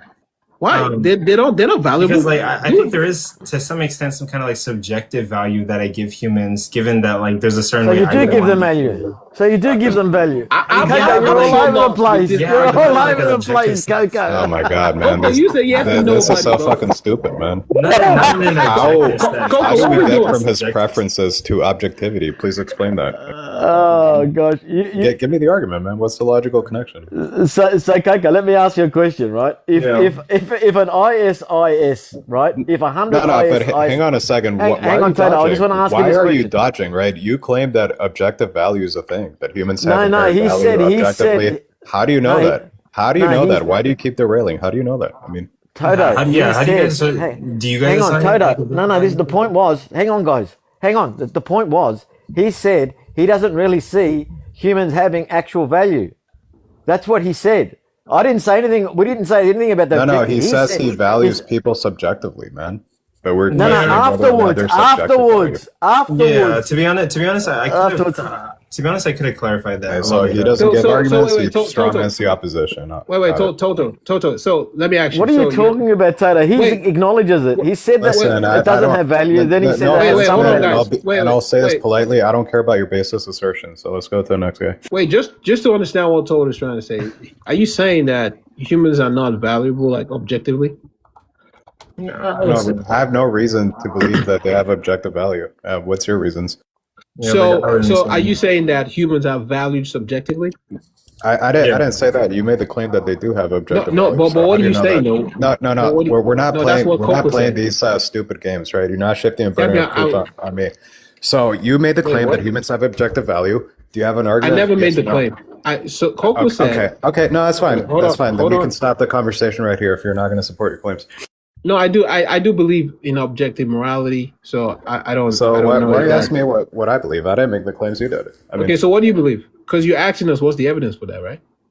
Well, I don't believe in objective value, man. I value people based on how useful they are to me. Now what? You still Oh have my you still God. haven't given me an say again. argument. Oh my Sorry, say again. God. What did you say? You value people based on what? Randa, Based- why I'm are saying you slowly, debating with him? based on how useful they are to me. That's the value I assign to people subjectively. So you value people based on how useful they are? Randa, why are you debating him? It's absurd.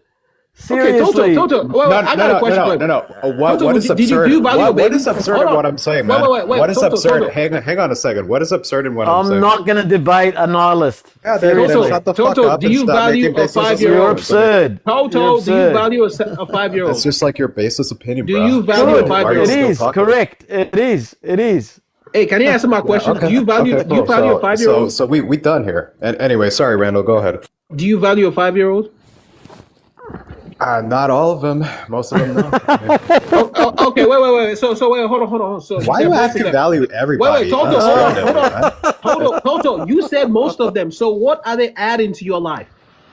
wait, what is that? How's that question relevant? Because he Randa. said that he values, I do No, believe it's I don't word for word, value word. every human being. Oh, how terrible. You said you value humans that, make contributions to your life. There's nothing wrong Based with on that. how useful they are to me, of course. Why Okay, would I exactly. behave So how is a otherwise? 5-year-old useful to you? Go ahead. I did. Bro, are you even listening to what I'm saying? Nah, he's glitching, You bro. asked He's me. glitching. You asked me if I value 5-year-olds, right? And I said I don't value most of them. And then you're Okay, gonna so- go ask me how useful they are to me. Can you Yeah, not so why do you- tell why do you value that some I'm of telling them? you that most 5-year-olds are not useful to me? Why do you Like- value some of them? Why do you value some of them? They are not useful to you. Why do you value them? Well, I mean, I've had nephews. I've had people in my family that brought me happiness. tripping, that bro. they were fun to play with. You know. So right now, if a 5-year-old that you're not related to whatsoever is hanging on a ledge, falling off, you're not gonna assist that human. You're not gonna help him. You're gonna let him fall because you don't value it. Yeah, maybe not, man. It depends. That's a different question. Hey, Toto, I don't want to talk to you. Like man. I may not look. I don't have to value a person per se to help them. You know. No, I think your brain is in them abs, man. You got. Yeah, Randa, that's please just- let that's can I just want to your ask Coco a stupid, question. baseless I'm not- opinion, I'm man. not So wasting my I don't time, give a man. fuck. I already have That's just six an pack. insult. I'm already It's smart. all right, man. That's why I don't show your face. 'cause you- Randa, hang on, I Randa. don't I show want to my ask face Coco a because I question. don't want to be doxxed, dipshit. Coco, I want to ask Okay, you a question. How about you give me an argument next time? Coco, Nah, I I'm want good, to man. ask a question. Nah, This is silly. Wait, really quick. Go ahead, Fredo, ask me a question. But yeah, I think Randall, you kind of got me there. I should have worded it better. But yeah, so Okay, Coco, let me ask Coco, you a I'm not question. trying to do a got you, man. Just to think, okay? If 100 ISIS schmerrists, right, Yeah. became janitors in a hospital, and when the women who were pregnant were 11 weeks, they went around and dropped pills in their drinks that would only unalive the fetus, do no damage to the woman, would that be okay? Given they don't have personhood and they have no value. I would say that it's not okay. Why would you say it's not okay? Because I mean, wait. Did you say are you saying IS soldiers are putting drugs in people's drinks unknowingly, and these people their fetuses are getting aborted? Yeah. So nothing's happened to the women, just the fetus is being unalived. Because I think that abortion should be consensual, and someone shouldn't be giving you an abortion that you're unaware about or not consenting to. Why should it be consensual? Because the woman who's giving birth to the child should have the ability to make the choice for But the they don't child. have human rights, so they don't have human rights. So why does it matter? Well, no, the fetus doesn't have human rights, but the woman. No, is but you said humans don't have human rights. Um, They don't have value. They don't have value. Humans don't have value. Well, I mean, they have subjective value. I think that we give. That we Okay, so apply- based on your subjective value system, why does the woman have rights and the fetus doesn't? Because of personhood. Is that what you're saying?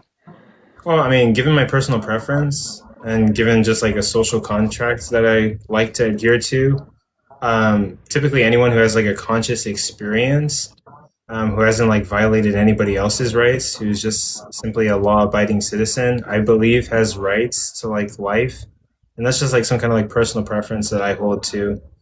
No, but we're not talking about life here. We're talking about just a preference to do something. But yeah, like so because it's the woman's life is not on the line. It's just a preference that they don't want to have this child. So it should be up to them. That's what you're saying. So I guess I hold that like given my subjective values, I guess I feel like women should be able to like consent to like abortion, and like they shouldn't be like drugged into an abortion or forced to do an abortion without giving like their consent. And sure, the fetus doesn't have rights, but I think the woman has rights to her own Medicare, and also the fetus is under her care, under her body. So the woman should be able to like dictate the future of the fetus that she's giving birth to or harboring. So she should be able to dictate what she wants to do with her body. Is that what you're saying? Yeah, to an extent, as long as she's not harming like another conscious living organism. Okay, what about So like the way hang on, Toto. I'm trying to get to a point. Toto, shh, I'm trying to get to a point. Yeah, I'm trying to get to a point. Your opinions are worthless. I'm gonna keep talking though, so you can keep yapping. But I'm gonna jump in a little bit. I'm trying to get to a point. Okay. Yeah, go ahead and waste our fucking time, man. Hold on. So anyway, so you don't have to be here, smart Toto. people like me, since You we don't don't have to. believe in basic You don't have to. like, You don't have to be here, Toto. moral facts, right? I I'm just talking handle to these Coco. issues in the sense of what would I do in this situation? Oh my I mean, gosh, Coco, I'm trying to get to a point here. Wait, hold on. Can you Wait, just let mute me him? have it. Let me have it, Toto. Yeah. Go ahead, Fredo. Oh my gosh. Okay, so you're saying that the female should have the right to do what she wants with her body, correct? Yeah, and also like I feel like she should have governance over the fetus. The fetus doesn't have rights, but I feel like the woman has rights to the fetus because I mean, Okay. the fetus Okay, is so- like feeding off of her body, and her So- body is at risk here.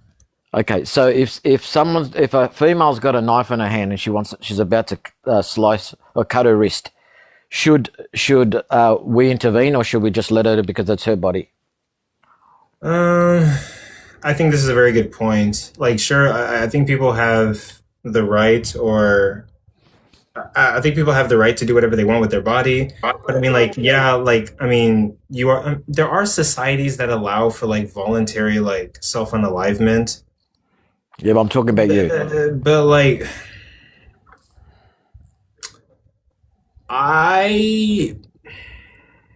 I don't think people should be committing like self-unalivement. So there are. No, but certain I never said anything about self-unalivement. Well, yet. you said cutting her wrist, like. Yeah, correct. You can cut your wrist without actually unaliving yourself. Correct? Well, I mean, yeah, I probably would not allow for somebody to like cut their wrist. Okay, so then you're intervening. So you're not Yeah. actually for the person doing whatever they want with their body. I think sometimes we should intervene when there's signs of like mental health issues, But how do you know she's got mental health issues? because no right person would cut their wrists. But that's your opinion. Do you see any healthy people cutting their wrists? Hey, yeah, well, hang on a second. I'm saying there are people who get pleasure out of cutting their wrist. You know that, don't you? Wait, like who? That doesn't determine if they're healthy or not. That's not his point. Wait, like who? Wait, who? What do you mean? What do you mean? Just look up. Dude, look it up. The Who gets people get joy pleasure from out of cutting the... their wrists? Okay, Yeah, hold on a second. that's- Getting pleasure does not mean it's healthy. Those are two separate things. You can get pleasure from like doing drugs. It doesn't make it healthy. Yeah, but that's right. But you would say that people should be able to take drugs if they want to take schmugs, correct? Well, I also think it depends on why you're doing it. So, Actually, like, yeah, like, so for again, example, if you're doing the point is- hold on. Fredo, hold on. If you're doing it because you're depressed and this is an outlet that you're doing that's an unhealthy behavior, I can completely agree and understand that this is a harmful behavior and it damages the well-being of an individual. However, if we look back in like ancient culture where it's kind of like a substitute for tattoos at the point, where they mean different symbolism, they mean different things. That could be a completely different situation altogether. I think it really depends on exactly. why But you're doing it. the point is, But just because the initial feeling of what you're doing it does not make it quote unquote right or wrong. Oh, it was really But quick. the point, hang on, guys, hang on. I'm trying to get to my point. My point is that we truly in society don't allow people to have autonomy over their own bodies. We actually intervene. That's the reality of it. To a certain degree. Yeah, but that doesn't matter whether it's a certain degree. The point is, we don't have autonomy over our own bodies because the society intervenes. For example, if somebody, but right? we do allow it until you involve it against somebody else. Wait, hold on, really quick, guys. Pause here. Rabnik, what would you want to ask me? Yeah. So, do you have any available time for Thursday that would be like from 4 Eastern time and on? I really want to host the debate, but I think I'm like working a night shift on Thursday. Like, typically I'm free I did alter my schedule at work, so typically I'm free like all day Friday and then maybe Wednesday or Tuesday. But like the rest of the days I'm just working night shift, so a lot of debates are happening like in the morning. Got it. So when do you start your shift? Typically like around like 4 p.m. or 4:30, sometimes 5. Yeah. Could you maybe do one like maybe around like 1 time or like 12:30 kind of? I could do that. Yeah, 12:30 p.m. Yeah, around that time. On Thursday? Yeah. Oh yeah, I could do that. Central Daylight Time? Yeah, it should be fine. Okay, this Thursday? Or next Thursday? My mic bugged out for a second. We wanted to get it done this Thursday because I'm pretty busy next Thursday. It's a thing. So that'd be tomorrow, right? Right. Okay. Yeah. So when I get off of live, do you have Discord? I do. Okay. When I get off of live, do you stay up late? How late we talking? I think I'm probably gonna get off at 10 p.m. Okay, so I'll probably talk to you before I go to bed or do anything else. But okay. We'll figure it out. Yeah, just message me and I'll send it to you. Yeah, I'll message you at 10 p.m. tonight. Okay, perfect. Yeah, that's like Okay, so Coco, if say there was a bunch of medical people around, obviously to do patch up wounds and everything, and someone was about to cut their arm off. Do you think that it's okay, or their hand off? Is it okay for them to cut their hand off? There's medical people all around to be able to obviously do everything they need to do to fix it up. Would you say that would be okay for them to do that? I actually think this is a very good point, because our society does typically allow for people to do whatever they want to their bodies, but whenever it starts like entering the realm of like unhealthy or like psychotic, then yeah, we stop people from committing self-unalivement, or we stop people from like cutting their wrist. But then also in other occasions, well, actually, we have regulations against people doing things like heroin, right? But we allow people to do things like weed or other things. So yeah, our society's kind of like, don't do this to your body, but you're allowed to do these things to your body, and these things harm your body. And so like really, so it's pretty hypocritical, isn't it? The whole of society is pretty hypocritical, isn't it?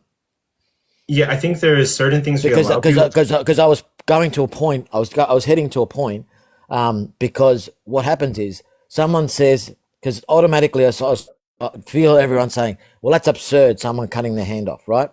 But you would say someone chopping their penis off is absurd, correct? Well, in the same context. In the same context, you would say it's absurd. You'd have to say, otherwise you're being a hypocrite. I mean, it all depends on situation. Yeah, but again, this is the thing. It's all about situation. So, Fredo, being a hypocrite. Can you think of a situation where maybe cutting off your hand might be the right or the best thing to do? Wait, actually, so really quick, Fredo, like, let's say, like, I'm in the forest and I got bit by a snake and venom is in my arm. It would probably be the best thing to, like, tie my arm and, like, cut my arm off, right? Yeah, that's right. But we're talking about a healthy arm. We're yeah, talking about a healthy arm. Healthy arm, healthy penis. okay, well, yeah, so, like, it probably But wouldn't be what's the best wrong thing with to cut cutting that off? Like, Wait, I truly, mean, what is No, wrong? but this is the point. I'm just saying to you, if you're going to be consistent, then be consistent. This is the issue, right? There's depends on, always like, it depends on the reasoning, because, like, if you're asking about, like, trans surgeries, these people are, like, doing surgery to their bodies because they have, well, psychologically, mental what they issue. feel. Exactly, they have psychological issues. Wait, no, Correct. psychologically, what they feel. Gender dysphoria is not. Wait, hold on. It's not a psychological. Typically, wait, hold on. Typically, I assume that people who are, like, doing trans surgeries, psychologically, whatever they're going through with their psychological experience doesn't match up with their physical body experience. So they're altering their body to match up with their psychological experience. Yeah, And, but like, Fredo, do you know what helps gender dysphoria with transgender individuals? No, but again, it's not the point. The point is it's psychological. Hormones, therapy. But again, That's what helps with gender dysphoria, because you don't need gender dysphoria to be transgender. Gender dysphoria is something that even cisgender people can experience. No, The again, issue is that's not the point. We're getting off topic. This is red herring. Hold on, sir. It's a red herring. No, it's a red herring. we're staying on topic because you're talking about. No, it's a cutting red off herring. quote-unquote- It's a red herring. You're talking about cutting off a quote unquote healthy body part. And if we're talking about that in terms of transgender, No, we're not. surgery, We're not. No, we're not. Okay, so I never so mentioned then- so then- transgender. so I never then mentioned what is it? transgender. So then what You is- guys Yeah, mentioned no, transgender. he was I never talking about, mentioned like, transgender. He was talking about cutting off a penis, but yeah. You guys mentioned transgender. You mentioned. So it's a- okay, fine. If yeah, you just want to yeah. go back to that basis. Yeah. So can we again, get it's a back red to herring. I had something- this same debate. I had this same debate with somebody, and they claimed that I brought up. Hang on, they claimed that I brought up transgender, and I didn't. And even if I did, right, because they said that's not what happens with That's transgender. fine, Fredo. They We can actually take the chop it step off. back. That's Okay, so fine. let's. So, okay, so let's calm go down back. and let's address the point. So when it comes to, what if there's all these medical professions around and they're cutting off a body? Honestly, if they're taking the extra steps to do that, depending on the reason, maybe it's not immoral. Maybe there's nothing wrong with it. Again, it depends on the reason. It depends on the state of mind of everyone involved. Because what we're looking for is the state of mind of consenting adults. That's what we're looking Okay, for. so the state of mind. They're saying this is the point though. This is not about the nuance. I'm asking Coco from the perspective, is it okay to do this, right? If he's consistent, right, and he does not hypocritical or contradictory to his position, that's fine. I have no issue. You can stand on your hill and die on it. I'm just saying, if you're going to be consistent, be consistent. You don't special plead, right? Because when you special plead, then you lose credibility in your position. So what I'm saying is it okay for someone to chop their arm off? But society would say no. Society would say no, right? So we don't really have autonomy over our own bodies. What would you say? Would you say no, they can't do it? I think it's situational, right? So, like, whenever you ask me, like, is it okay to, like, chop off a penis? Well, like, I mean, if it's, like, a situation in which a trans person is trying to, like, get their identities straight, then, like, I think, like, if they're a consenting adult, then that's fine. But, like if somebody's lying on a hospital bed, they're healthy, their arm is healthy, and doctors are trying to, like, sort out some other issue, and this person is, like, going for their arm to chop off a perfectly healthy arm for no, like, justifiable reason, then, like, I would It's justifiable to them. It's justifiable to them. Like, what would be their justification? But that doesn't matter. You don't have to. You don't have to that does know. matter. You Like, don't have- the no, it context doesn't. matters. It doesn't. That's the point. You're the context again. matters. You're special Yeah, pleading. You're special pleading because you're saying Not at because all. they got gender dysphoria, it's okay. Well, who said gender dysphoria is okay? That's the issue. You're Wait. special pleading. That's the problem. Fredo, do you understand that homosexuality is rampant throughout the animal kingdom, even or other? No, we're not even talking. Please, I'm not pivoting. That's a red herring. That's a whole different thing. That's a whole different thing. Please, the issue is if they could have a justifiable. There's actually a case. There is literally a case that has been going for like 4 years or something. Somebody believes that they are able, what's it called, able body, right? They want their arm to be chopped off from the elbow. Doctors have been speaking with them, psychologists, for 4 years. They are now at the point of actually chopping their arm off. Yeah, Like this is serious stuff happening. Can you cite here. your source? Oh my gosh, these people. Okay, don't worry about it. I'll just ignore it. That's not an insane thing to ask. Okay. So again, whatever. Well, I'm not here to try So and no, you justify cannot. You cannot cite your source. Got you.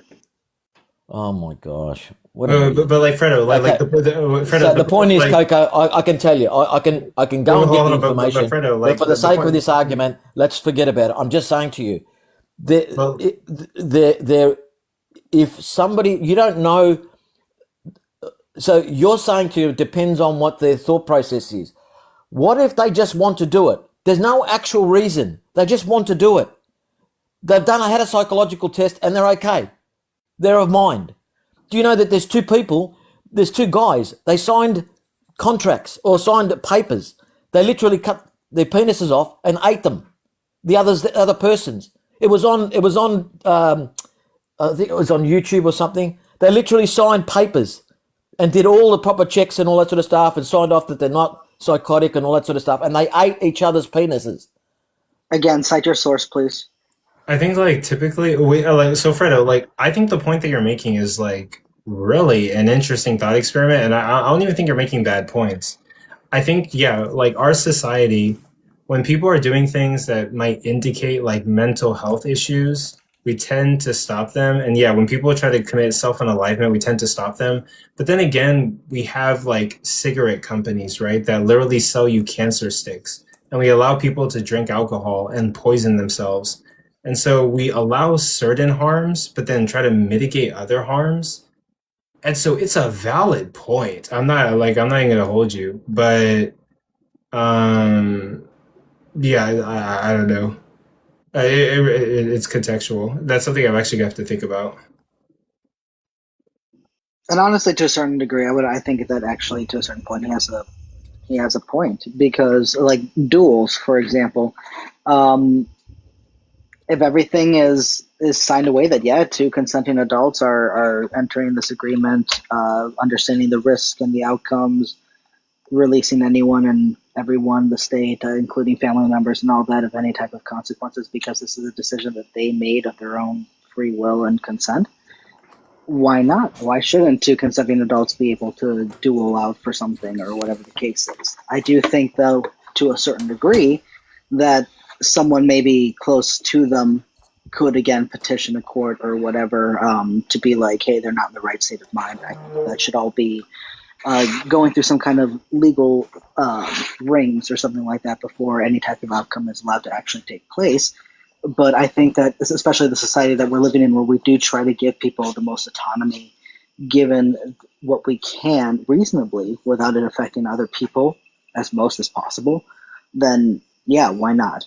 But when it comes to like cases of like abortion or cases of like transgender surgeries and stuff like that, that all comes down to a very specific category. That's all medical. This is something that a patient should be able to talk about with their doctor. This is something that they should be able to get the actual resources and actual medication and information that they need in order to make the proper choices for themselves as an individual moving forward. So I think that when we're talking about bodily autonomy and stuff like that, we need to recognize that instances like, transgender surgeries and abortions, they are now a specific category of their own, which is medical, and we need to look at professionals to help us make these choices. We can't just go like, oh, look, there's gender dysphoria, therefore we can just excuse it all away. No, you actually have to listen to the professionals who are going to absolutely disagree with you that is the way to handle it. In fact, the way to handle it is to go ahead and go forward with therapy, hormones, or surgery, depending on the individual that they're treating at the time. You know, there's actually doctor advocates of transgender acknowledge that children have gone in with one visit to a psychiatrist and then they've gone and had hormone replacements. Sure. So for the first thing I would say is, there's no actual real. There's no actual real. Can you cite your source, Fredo? Yeah, It was literally on. It was literally on. What was it on? What's his name? We need a source. Piers Morgan's. She was a doctor. She's a doctor, and she's an advocate for transgender. And she admitted that there was one visit. Can you give us her name? And she actually gave hormones to a 5-year-old. The youngest was 5 Can you or give 7 us her or name? something. Can you give us her Hang on name? a second. Hang on a second. Let me look it up. I think that it's incredibly rare for any type of hormone medication to be given to any type of minor. Those are usually for not specifically having to do with transgender cases, but more having to do with intersex cases or some type of extreme type of case where it has to do with biology and genealogy because there is a hormonal imbalance. Because you don't know about it doesn't mean it doesn't happen. That's the reality of it. I'm not saying that this is the case. I'm saying typically in these cases this is what we see. So I'm waiting for you to provide your source so that we can actually dive into it. Piers Morgan.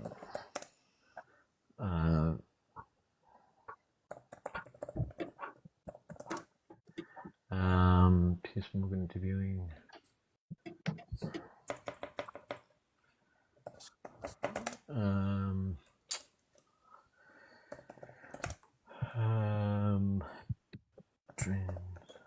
I also want to preface that one doctor doing something doesn't necessarily mean that they speak for all doctors, the medical field, how the treatment should actually take place, or if this doctor did do something wrong, that one doctor abusing their medical practice does not invalidate an entire group of minority people. No, so she was a doctor, and she now runs a clinic. Yeah, she was a doctor, but she runs a clinic, and so she is still a doctor, yes. No, I think she stopped practicing. Okay, so she's not a doctor anymore. Yeah, but she runs a clinic. Okay.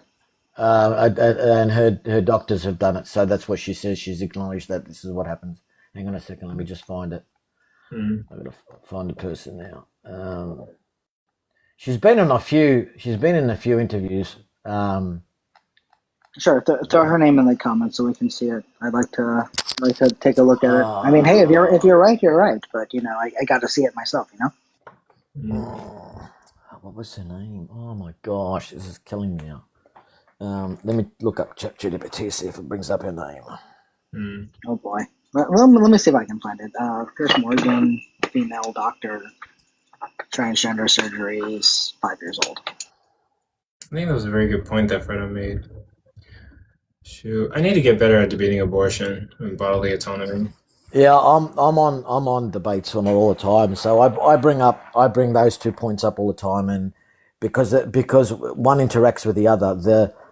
The first one interacts with when people say they're just a clump of cells and it means nothing. Then when I propose the ISIS proposition, they say no, it's not right and I say, well, why? They're just a clump of cells. Then they say about the woman, and then I say, well, you think they should have autonomy? Then I say, okay, well, would you stop somebody from going to cut themselves? Yes, I would. I.e., you're not consistent in your position because you would stop them from doing something. You would stop them from chopping their arm off.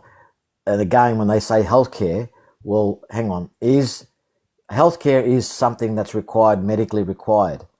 It's not elective surgery. That's not healthcare, right? So, because and that's when I go to the point of if they want to chop their hand off, chop their penis, chop their breasts off, and then people automatically go to the transgender. I looked it up. Her name is Dr. Helen Weberly.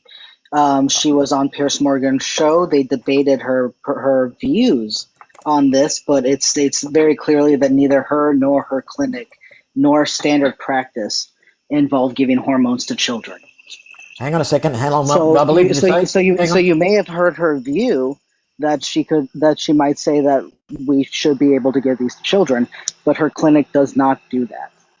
Hang on a second. Hang on, Weberly. Let me just bring it up because I can tell you. Dr. Helen Weberly. Yeah, she actually did do it. So she did say that they do it. Okay, so then I'll if bring she it up. did, I'll bring it up. Then if she did, unless the specific case was 100% clear by a peer review scientific board, then she shouldn't have done it. No one is debating this. I don't understand your point. Her clinic would be shut down if that was the case.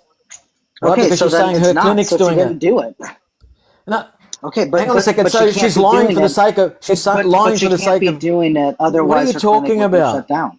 Hang on. So she's lying for the sake of lying? What are you talking about? You're So you're the one she's that's literally no. lying. Actually, I'm saying that you probably misheard her. Oh, okay. Let me play it. I'll play it for you. That's fine. Go ahead and play it. If she actually did that, it doesn't coincide with the standard regulations, and unless she got specific permission in order to do this for this specific C notes. case, I've then she literally shouldn't have done heard it. people quote this constantly. It literally happens. People are ignorant to it. Do some more research. Literally, hormones have been given to children. Hang on. Hang on. Those are the proof that's if you ask Wait. To answer the comments, AZLW. I meant 10 p.m. Central Daylight Time. It's like 9 o'clock for me about. But I'm getting a little bit tired. Shoot, I might get off in like maybe 20 minutes. But Zora, What up? what you got for me? You here for the topic? Yeah, I'm here for the topic. Are you Fredo? You're breaking up a little bit. You want me to speak right now? I don't want to cut you guys off. Yeah. You guys want to finish up, and then I'll address this guest. Yeah, Fredo, you're really cutting in and out really bad. Are you able to fix that? can't hear it. For trans in people Can you hear? for trans reasons. You sound very far. The reason for transgender young people entering puberty. What age? We're hearing something. People with ovaries can enter puberty as early as 7. Why can't you answer the question? What age? We say 7 now. What is it that a trans child believes or is, in your view, that is different from any other child? If you've got a little boy or a little girl who says, I believe I'm trans, I believe that I am a girl or a boy, the opposite from what they have been, I don't believe in a sign of birth, which for what they are, what is it that's different about them? Well, the belief is not their belief. Their understanding is of who they are. It's your belief. You believe by looking down there that is a little boy, and what I believe you're that someone with a doing- penis is a boy, Yeah, and I'm mistaken in that. Would you like me to finish or Okay, not? just clarify. Okay, so you believe by looking at a penis that child is a boy. Yes, I do. But that child may well be saying to you, you've got it wrong. Your belief is wrong. Actually, inside my soul, inside my heart, inside my brain, I'm a girl. And people like you who deny that do an awful lot of harm. If my child said to me, I'm Spider-Man, should I affirm that as well? Spider-Man is not an identity. Spider-Man's not a sex. Spider-Man hang on a is a second. character from the television. We've all been wrong about biological sex, and it's not really a thing. It's Let's talk about the prompt or what? What is this? your own heart. Yeah, Fredo, where does she say that I gave hormones to a 5-year-old? Hang on a second. I'm trying to find it.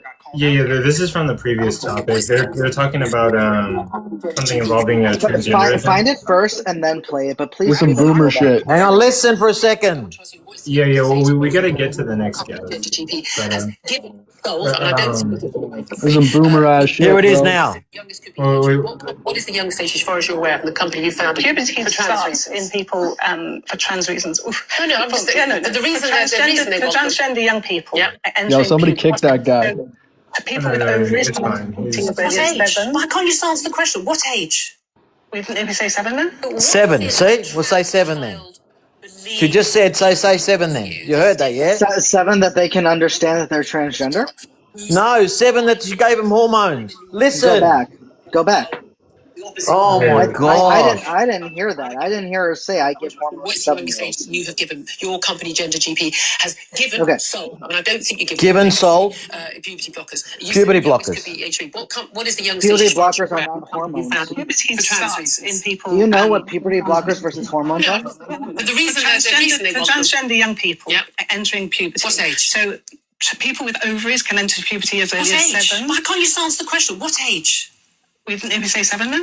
What is it that a trans Okay, 7. Yeah, she's talking about puberty blockers, not hormones. Yeah, okay. Do you know the so, difference? Puberty blockers. yeah, I You do. know the Sorry, difference. sorry, obviously misspoke before.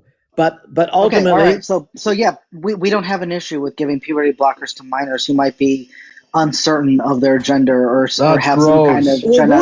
some kind of genetical issue. That's Where maybe they disgusting. might have where maybe they might, as she was literally saying in that quote, early onset puberty.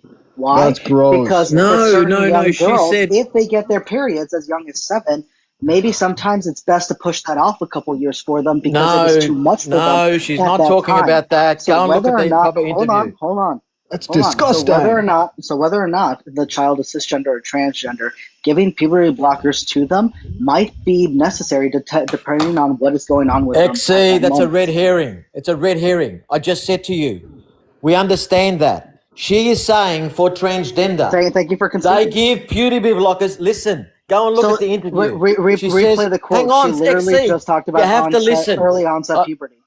I let you speak. You have to listen. Again, she said specifically not to do with issues with puberty, right? It's to do with the fact that they believe that they are transgender, so they give them puberty blockers. And all they did is have one. Go and look what's at wrong the with interview. puberty blockers? Go and look at the interview. She said Yeah, there's that's been times when they had one psychological That's test sick. and they started giving them puberty blockers what at is wrong 7 with years puberty old. Can was we the talk about youngest. God or like what are we doing here? Ridiculous, XC. What is wrong with puberty blockers? Because it affects them. It affects their whole bodies. They don't even know who they are at 7 years old. What are you talking about, XC? You just allow you want me to come back, bro? stupidity to happen. Anyway, Yeah, let's wait, go back guys. to this thing because We do need to get to the topic. It gets me angry. This topic gets I me would love angry. to get to the topic. I would just like to finish this one point. Fredo, your original claim was that they were giving hormones to 7-year-olds or to 5-year-olds. You yourself proved that you were wrong in that it's actually puberty I blockers. acknowledge I said hormones. I meant to say Let me finish because we got to get to the topic. Okay. Potentially as young as 7. Depending on the circumstance, it may be necessary. We don't really know. Puberty blockers are not hormones. They are not the same. Your claim has been proven invalid. Let's move on. No, well, I said puberty blockers, and puberty blockers can have issues, and inevitably, it's been proven shortly after the puberty blockers they give them hormones. So again, you don't know the information. I've researched it. We're not sure about that because like the hormones is an added thing. All we know is that they're giving them puberty blockers. But anyway, but she's acknowledged they give it to them afterwards. Anyway, well, we can hash this out later. But okay, yeah. So Zorro, yeah, welcome to the panel. You want to talk about the topic, right? The Gospels are not historically reliable. Yeah, for yes, sure. Please. Oh, okay, yeah. So when it comes to the Gospels not being historically reliable, I say this for a multitude of reasons. Typically, when it comes to historians, what makes a source reliable? One of the qualifications is going to be that we can identify the authors. Another qualification is that we have multiple attestation for certain events, and we have firsthand accounts of these events occurring. We can verify that these events occurred, and there's many other qualifications that I'm not really aware of, or I could probably do better research on. When it comes to the Gospels, specific things I'm going to be pointing at, right, is going to be certain Gospels tell one story about how an event occurs, and another Gospel tells a completely different story about how certain things occur. For example, in Matthew, when it talks about how Jesus was born, Matthew gives this overall timeline about how Mary and Joseph, went to a certain place to have Jesus, and King Herod sent soldiers to unalive the firstborns and get rid of Jesus. And there was this story of the 3 wise men finding Mary and Joseph and presenting gifts. And in order to avoid King Herod and his soldiers, Mary and Joseph went to Egypt and stayed there for months before, getting to Bethlehem. And that's going to be that story that Matthew tells. Luke tells a different story. Luke talks about how a census is occurring, and there was no census under King Herod. There was a census under Governor Quirinius. And it talks about how Joseph is the descendant of King David. And he basically has to go back to his homeland and of his 1,000 difference relative, right? He's 1,000 years split away from King David. He has to go back to his hometown in order to do this census and essentially have Jesus, or have Jesus be born And essentially, he does that. And after Jesus is born, they spend a couple of days going to church and being blessed by the townsfolk. And they end up in Bethlehem like a couple of days later. The issue with this is that Luke is telling a story of how, you know, Joseph goes back for the census that's happening under Quirinius. And within a few days, they end up in Bethlehem.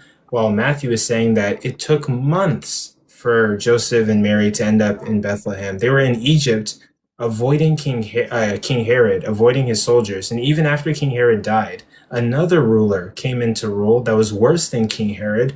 And they were there for months and months and months, and then finally ended up in Bethlehem.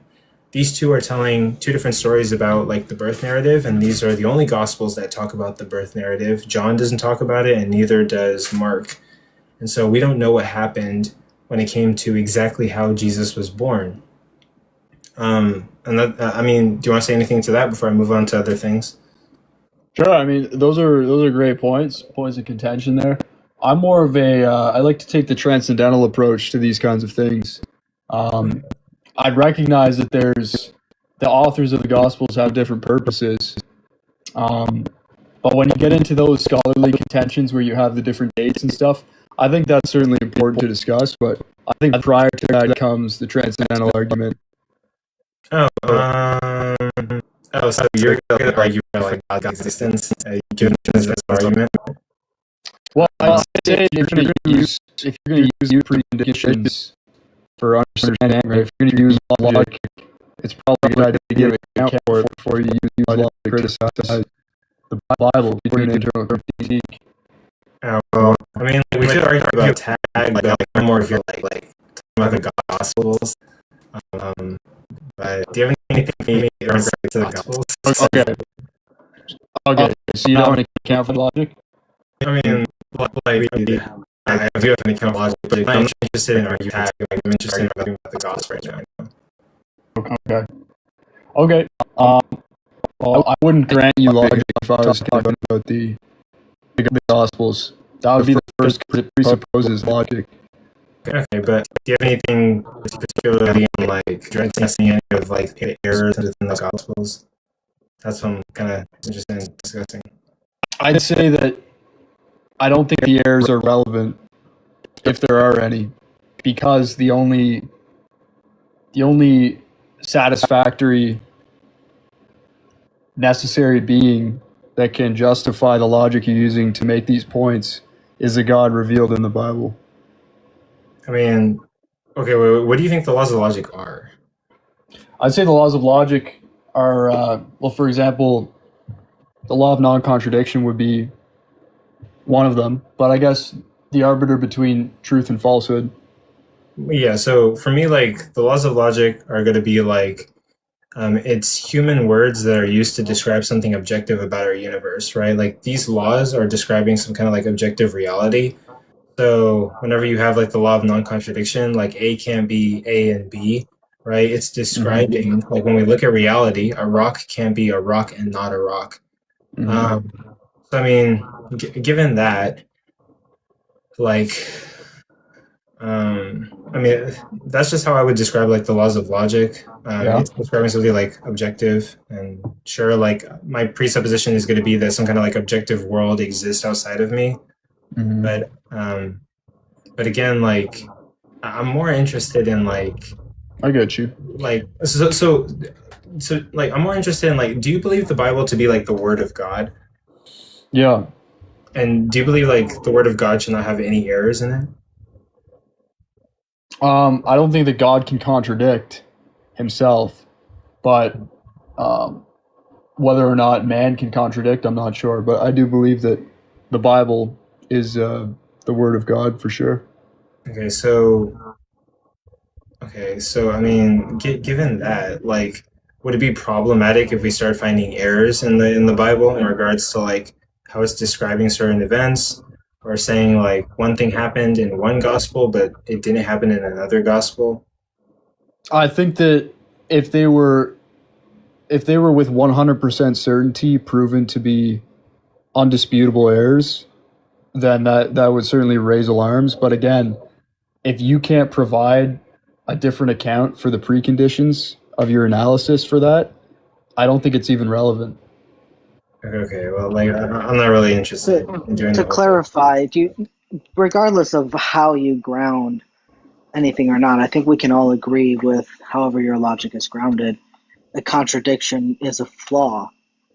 So, because even you agree that if we find contradictions and errors in the Bible, that's problematic. Yep. So, regardless of how we ground our logic versus how you do, we both agree that contradictions are problematic. So, if we can point out contradictions in the Bible, wouldn't that be enough for you to say that there's something wrong with this? No, because the only satisfier of the very logic you're using to find those errors is revealed in the Bible, and that presupposes logic. Like, you have to give an account for logic before you use it. But it doesn't matter if we both agree on this. If we both agree that contradictions, I don't grant you logic. So you don't agree that contradictions are a flaw in logic? No, I don't grant you your justification for logic, which you haven't provided. You don't have logic at all? No, I'm asking you specifically, for you in your perspective, if you see a contradiction, is that a flaw in logic to you? The law of non-contradiction would state that I abide to the law of non-contradiction. I abide to the laws of logic because I have a grounding for logic. Well, that's not biblical. That's definitely man-made. What is man-made? Logic? The classical laws of logic are man-made. Wait, hold on. Are you saying the classical logic's laws man-made? of logic are man-made? Yes, we're the ones that put those words together. So does that mean they're mind dependent? But hold on. Hold on. Does that mean they're mind dependent? But hold on, sir. Oh, you're not answering. My entire point. Because I'm asking you to. No, you don't want to answer. They're axiomatic because they exist in every possible world. Hold on. You didn't answer me, brother. Are the laws of logic mind dependent? Listen, sir. My entire point is that it doesn't matter how I ground my logic, how the host grounds his logic, or how you do, because we all agree on one thing. I caught you. Contradiction? No, sir. You didn't, because this is the problem. Sir, bro, you just said laws of logic are man-made. I said, are they mind-dependent? You agreed that a contradiction is You're not answering the question, dude. So if we can point out contradictions in the Bible, bro. Hold on. You suddenly said that's not a problem. Do you see how that's contradictory and how you yourself just gave a contradictory view? You cannot answer my very simple question. Because you're running from the point. Dude, you just said the laws of logic are man-made, and I said, are they mind-dependent? That's a massive problem. Okay, well, if you can't be honest, I don't know how we can have a conversation. If I can't, our entire yes or no thing was that you agreed that contradictions are problematic, and if we found errors in the Bible, that would be problematic. And I asked you if we can point those out, would that be a problem for you? And you said no, and you explained that away. That is a contradiction. Yeah. And what determines a contradiction? The laws of logic. Sorry. Oh, did you provide an account for them? No. I'm asking you. You didn't either. You just said a magical fairy. God is the grounding of the laws of logic, my man. It's very simple. What's that? A magical fairy? Okay, cool. A Tinkerbell. No, is my he's literally the only so possible grounding for the laws of logic. Prove Tinkerbell is wrong. Prove Tinkerbell doesn't exist to be my grounding of logic. Again, you couldn't answer my question. You see how claiming a magical fairy doesn't help you? You did not ground your logic. You can keep throwing these insults around, but you haven't been able to answer my question. Is God? Nothing I said was insulting. That's why I'm trying to get forward to the contradiction. Buddy, you're gay. Mind dependent or not? Hold on. So really quick, I'm throwing insults, but he can say I'm gay just because he doesn't like my view. Well, hold on. Oh my God! Guys. So I'm not really interested in grounding logic. Like I just want to talk about the Gospels. And how they're not historically reliable. Yeah, but I want to get to contradictions in the Gospels, but he can't agree that you can't answer a very simple question, my man. You're caught. Okay, yeah, but if you're interested in debating tag, like that's probably for another night. I mean, I've debated tag before. I don't really find it to be like the best Christian apologetic, but I do think this all presupposes tag. Like, I suspect it doesn't work. Tag is so stupid. Because is that why you can't answer a simple doesn't question? work because we wouldn't expect philosophers to reject it, widely speaking, if it did. Professional philosophers who are Christian. Almost nobody in academia holds the tag. That's not an argument, bro. That's a That is appeal an to common argument. consensus. That's a No, fallacy. common consensus is different than expert consensus. No, that you're appealing to the common consensus of experts. No.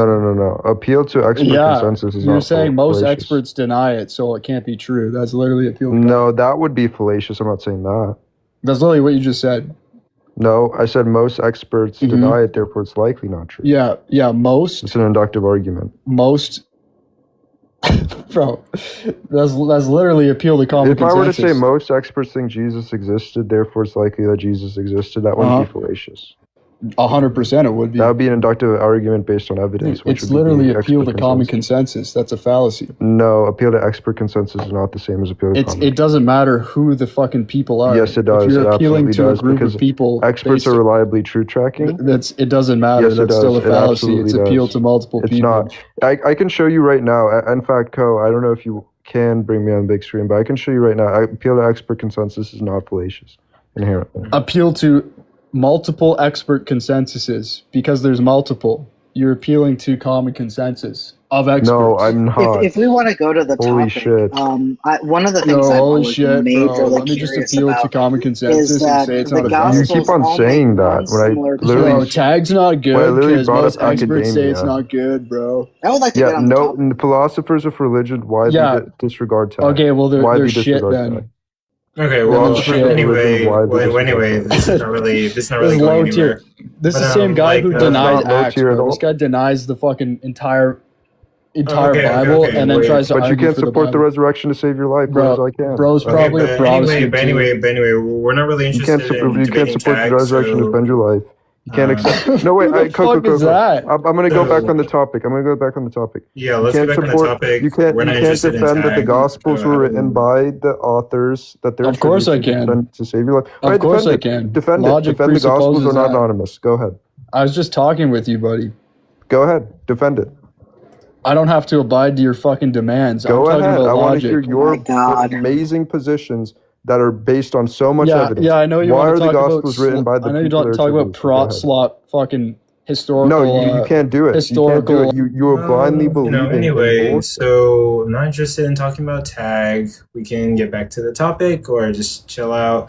But PRK, I've been meaning to set you up on some debates. Like, I know a long time ago you requested to debate Wisdom's song on a topic, and I was wondering if I could Jesus is God, but I don't think she's going to debate me on that.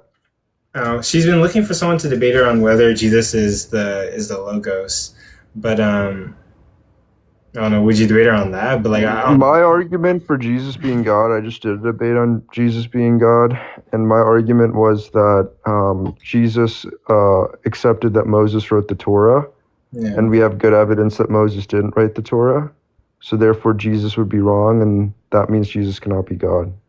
Yeah, because he's not all knowing.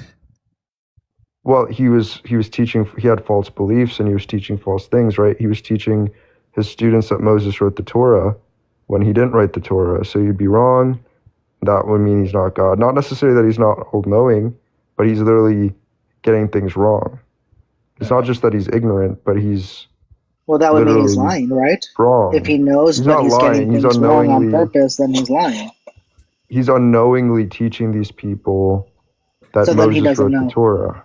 That makes He So then doesn't he doesn't know, know. and he's also falsely teaching things which would not be compatible with him being God. Yeah. Okay. And we actually do have good evidence for that. No, I would agree. I 100% agree with you that if we look at what Jesus was teaching, it did not match up with things in the Old Testament, and there were clearly flaws in his understanding, and he was teaching the quote unquote wrong things. Yeah, I think that's fascinating. Yeah, if Jesus teaches false things, he can't be God. But yeah, I want to talk to that guy though. But yeah, like these Christians, man, some of these Christians. I just didn't really want to talk about tag. I mean, we could argue that another day, but I just want to talk about the Gospels. But if you didn't want to grant me logic, then that's fine. We both agree to the same the same laws of logic. So why can't we just move on and talk about the Gospels? Do you know who Joe Schmidt is? This is unrelated to the topic, and we're Yeah, I gonna get know. back to Yeah, it. Give me like 2 minutes. he converted to Christianity or some shit. Yeah, and he was an atheist, and he was one of the best atheist philosophers. Like, he's like Ian, but a lot more respected than Ian. It's Yeah. that type of thing. And then he converted to Catholicism, bro. I recently. would hesitate greatly to call Ian a great non-Christian. No, I'm saying he's far better than he's a good social media influencer and debater, but No, but he's far more respected than Ian. I was just trying to give a reference point. I can't think of anybody else really. Who else, man? Like Bible guy or Deconstruction Zone. He's like at that level, but he's a philosophical guy. It's like if Amdir became Catholic. That's what it's like, Coco. Oh, maybe. I mean, it is. But either way, I was hearing him talk about fine tuning today. I know we're not gonna talk about that. It's not the problem. But I would, Coco. I'm gonna send you that video, and you should probably revisit fine tuning. I'm doing it right now, and I think it's actually very strong. And I've actually talked to Cage about it, and he says the Bayesian argument for fine tuning is very strong. So I've heard this from other people. So yeah, I would look into fine tuning again.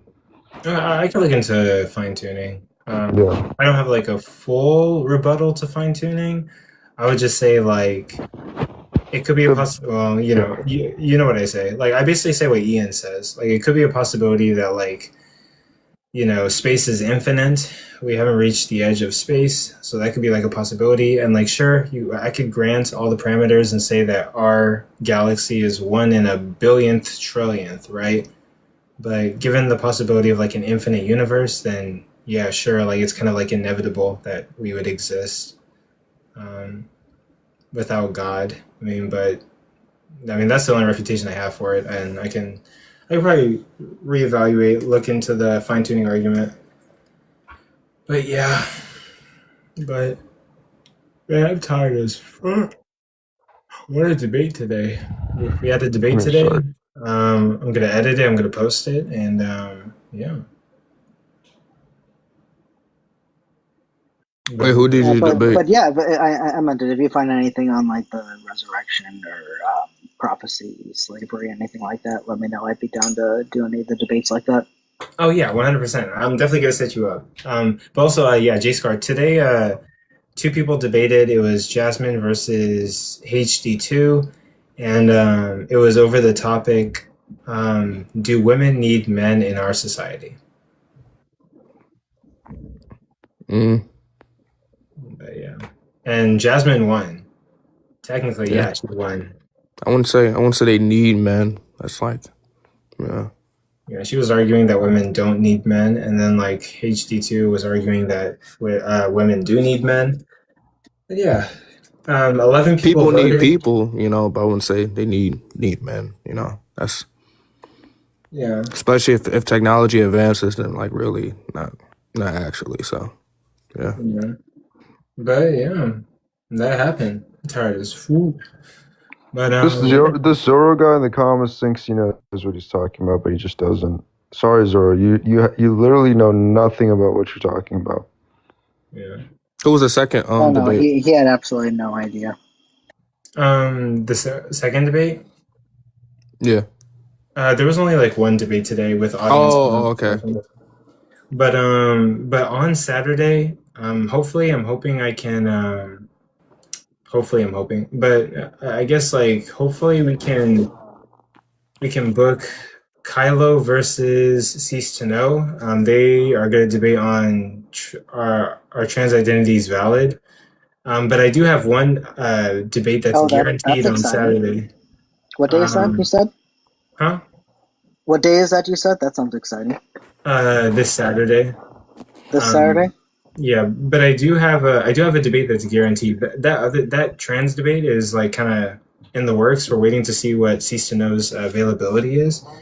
But Seth Roth and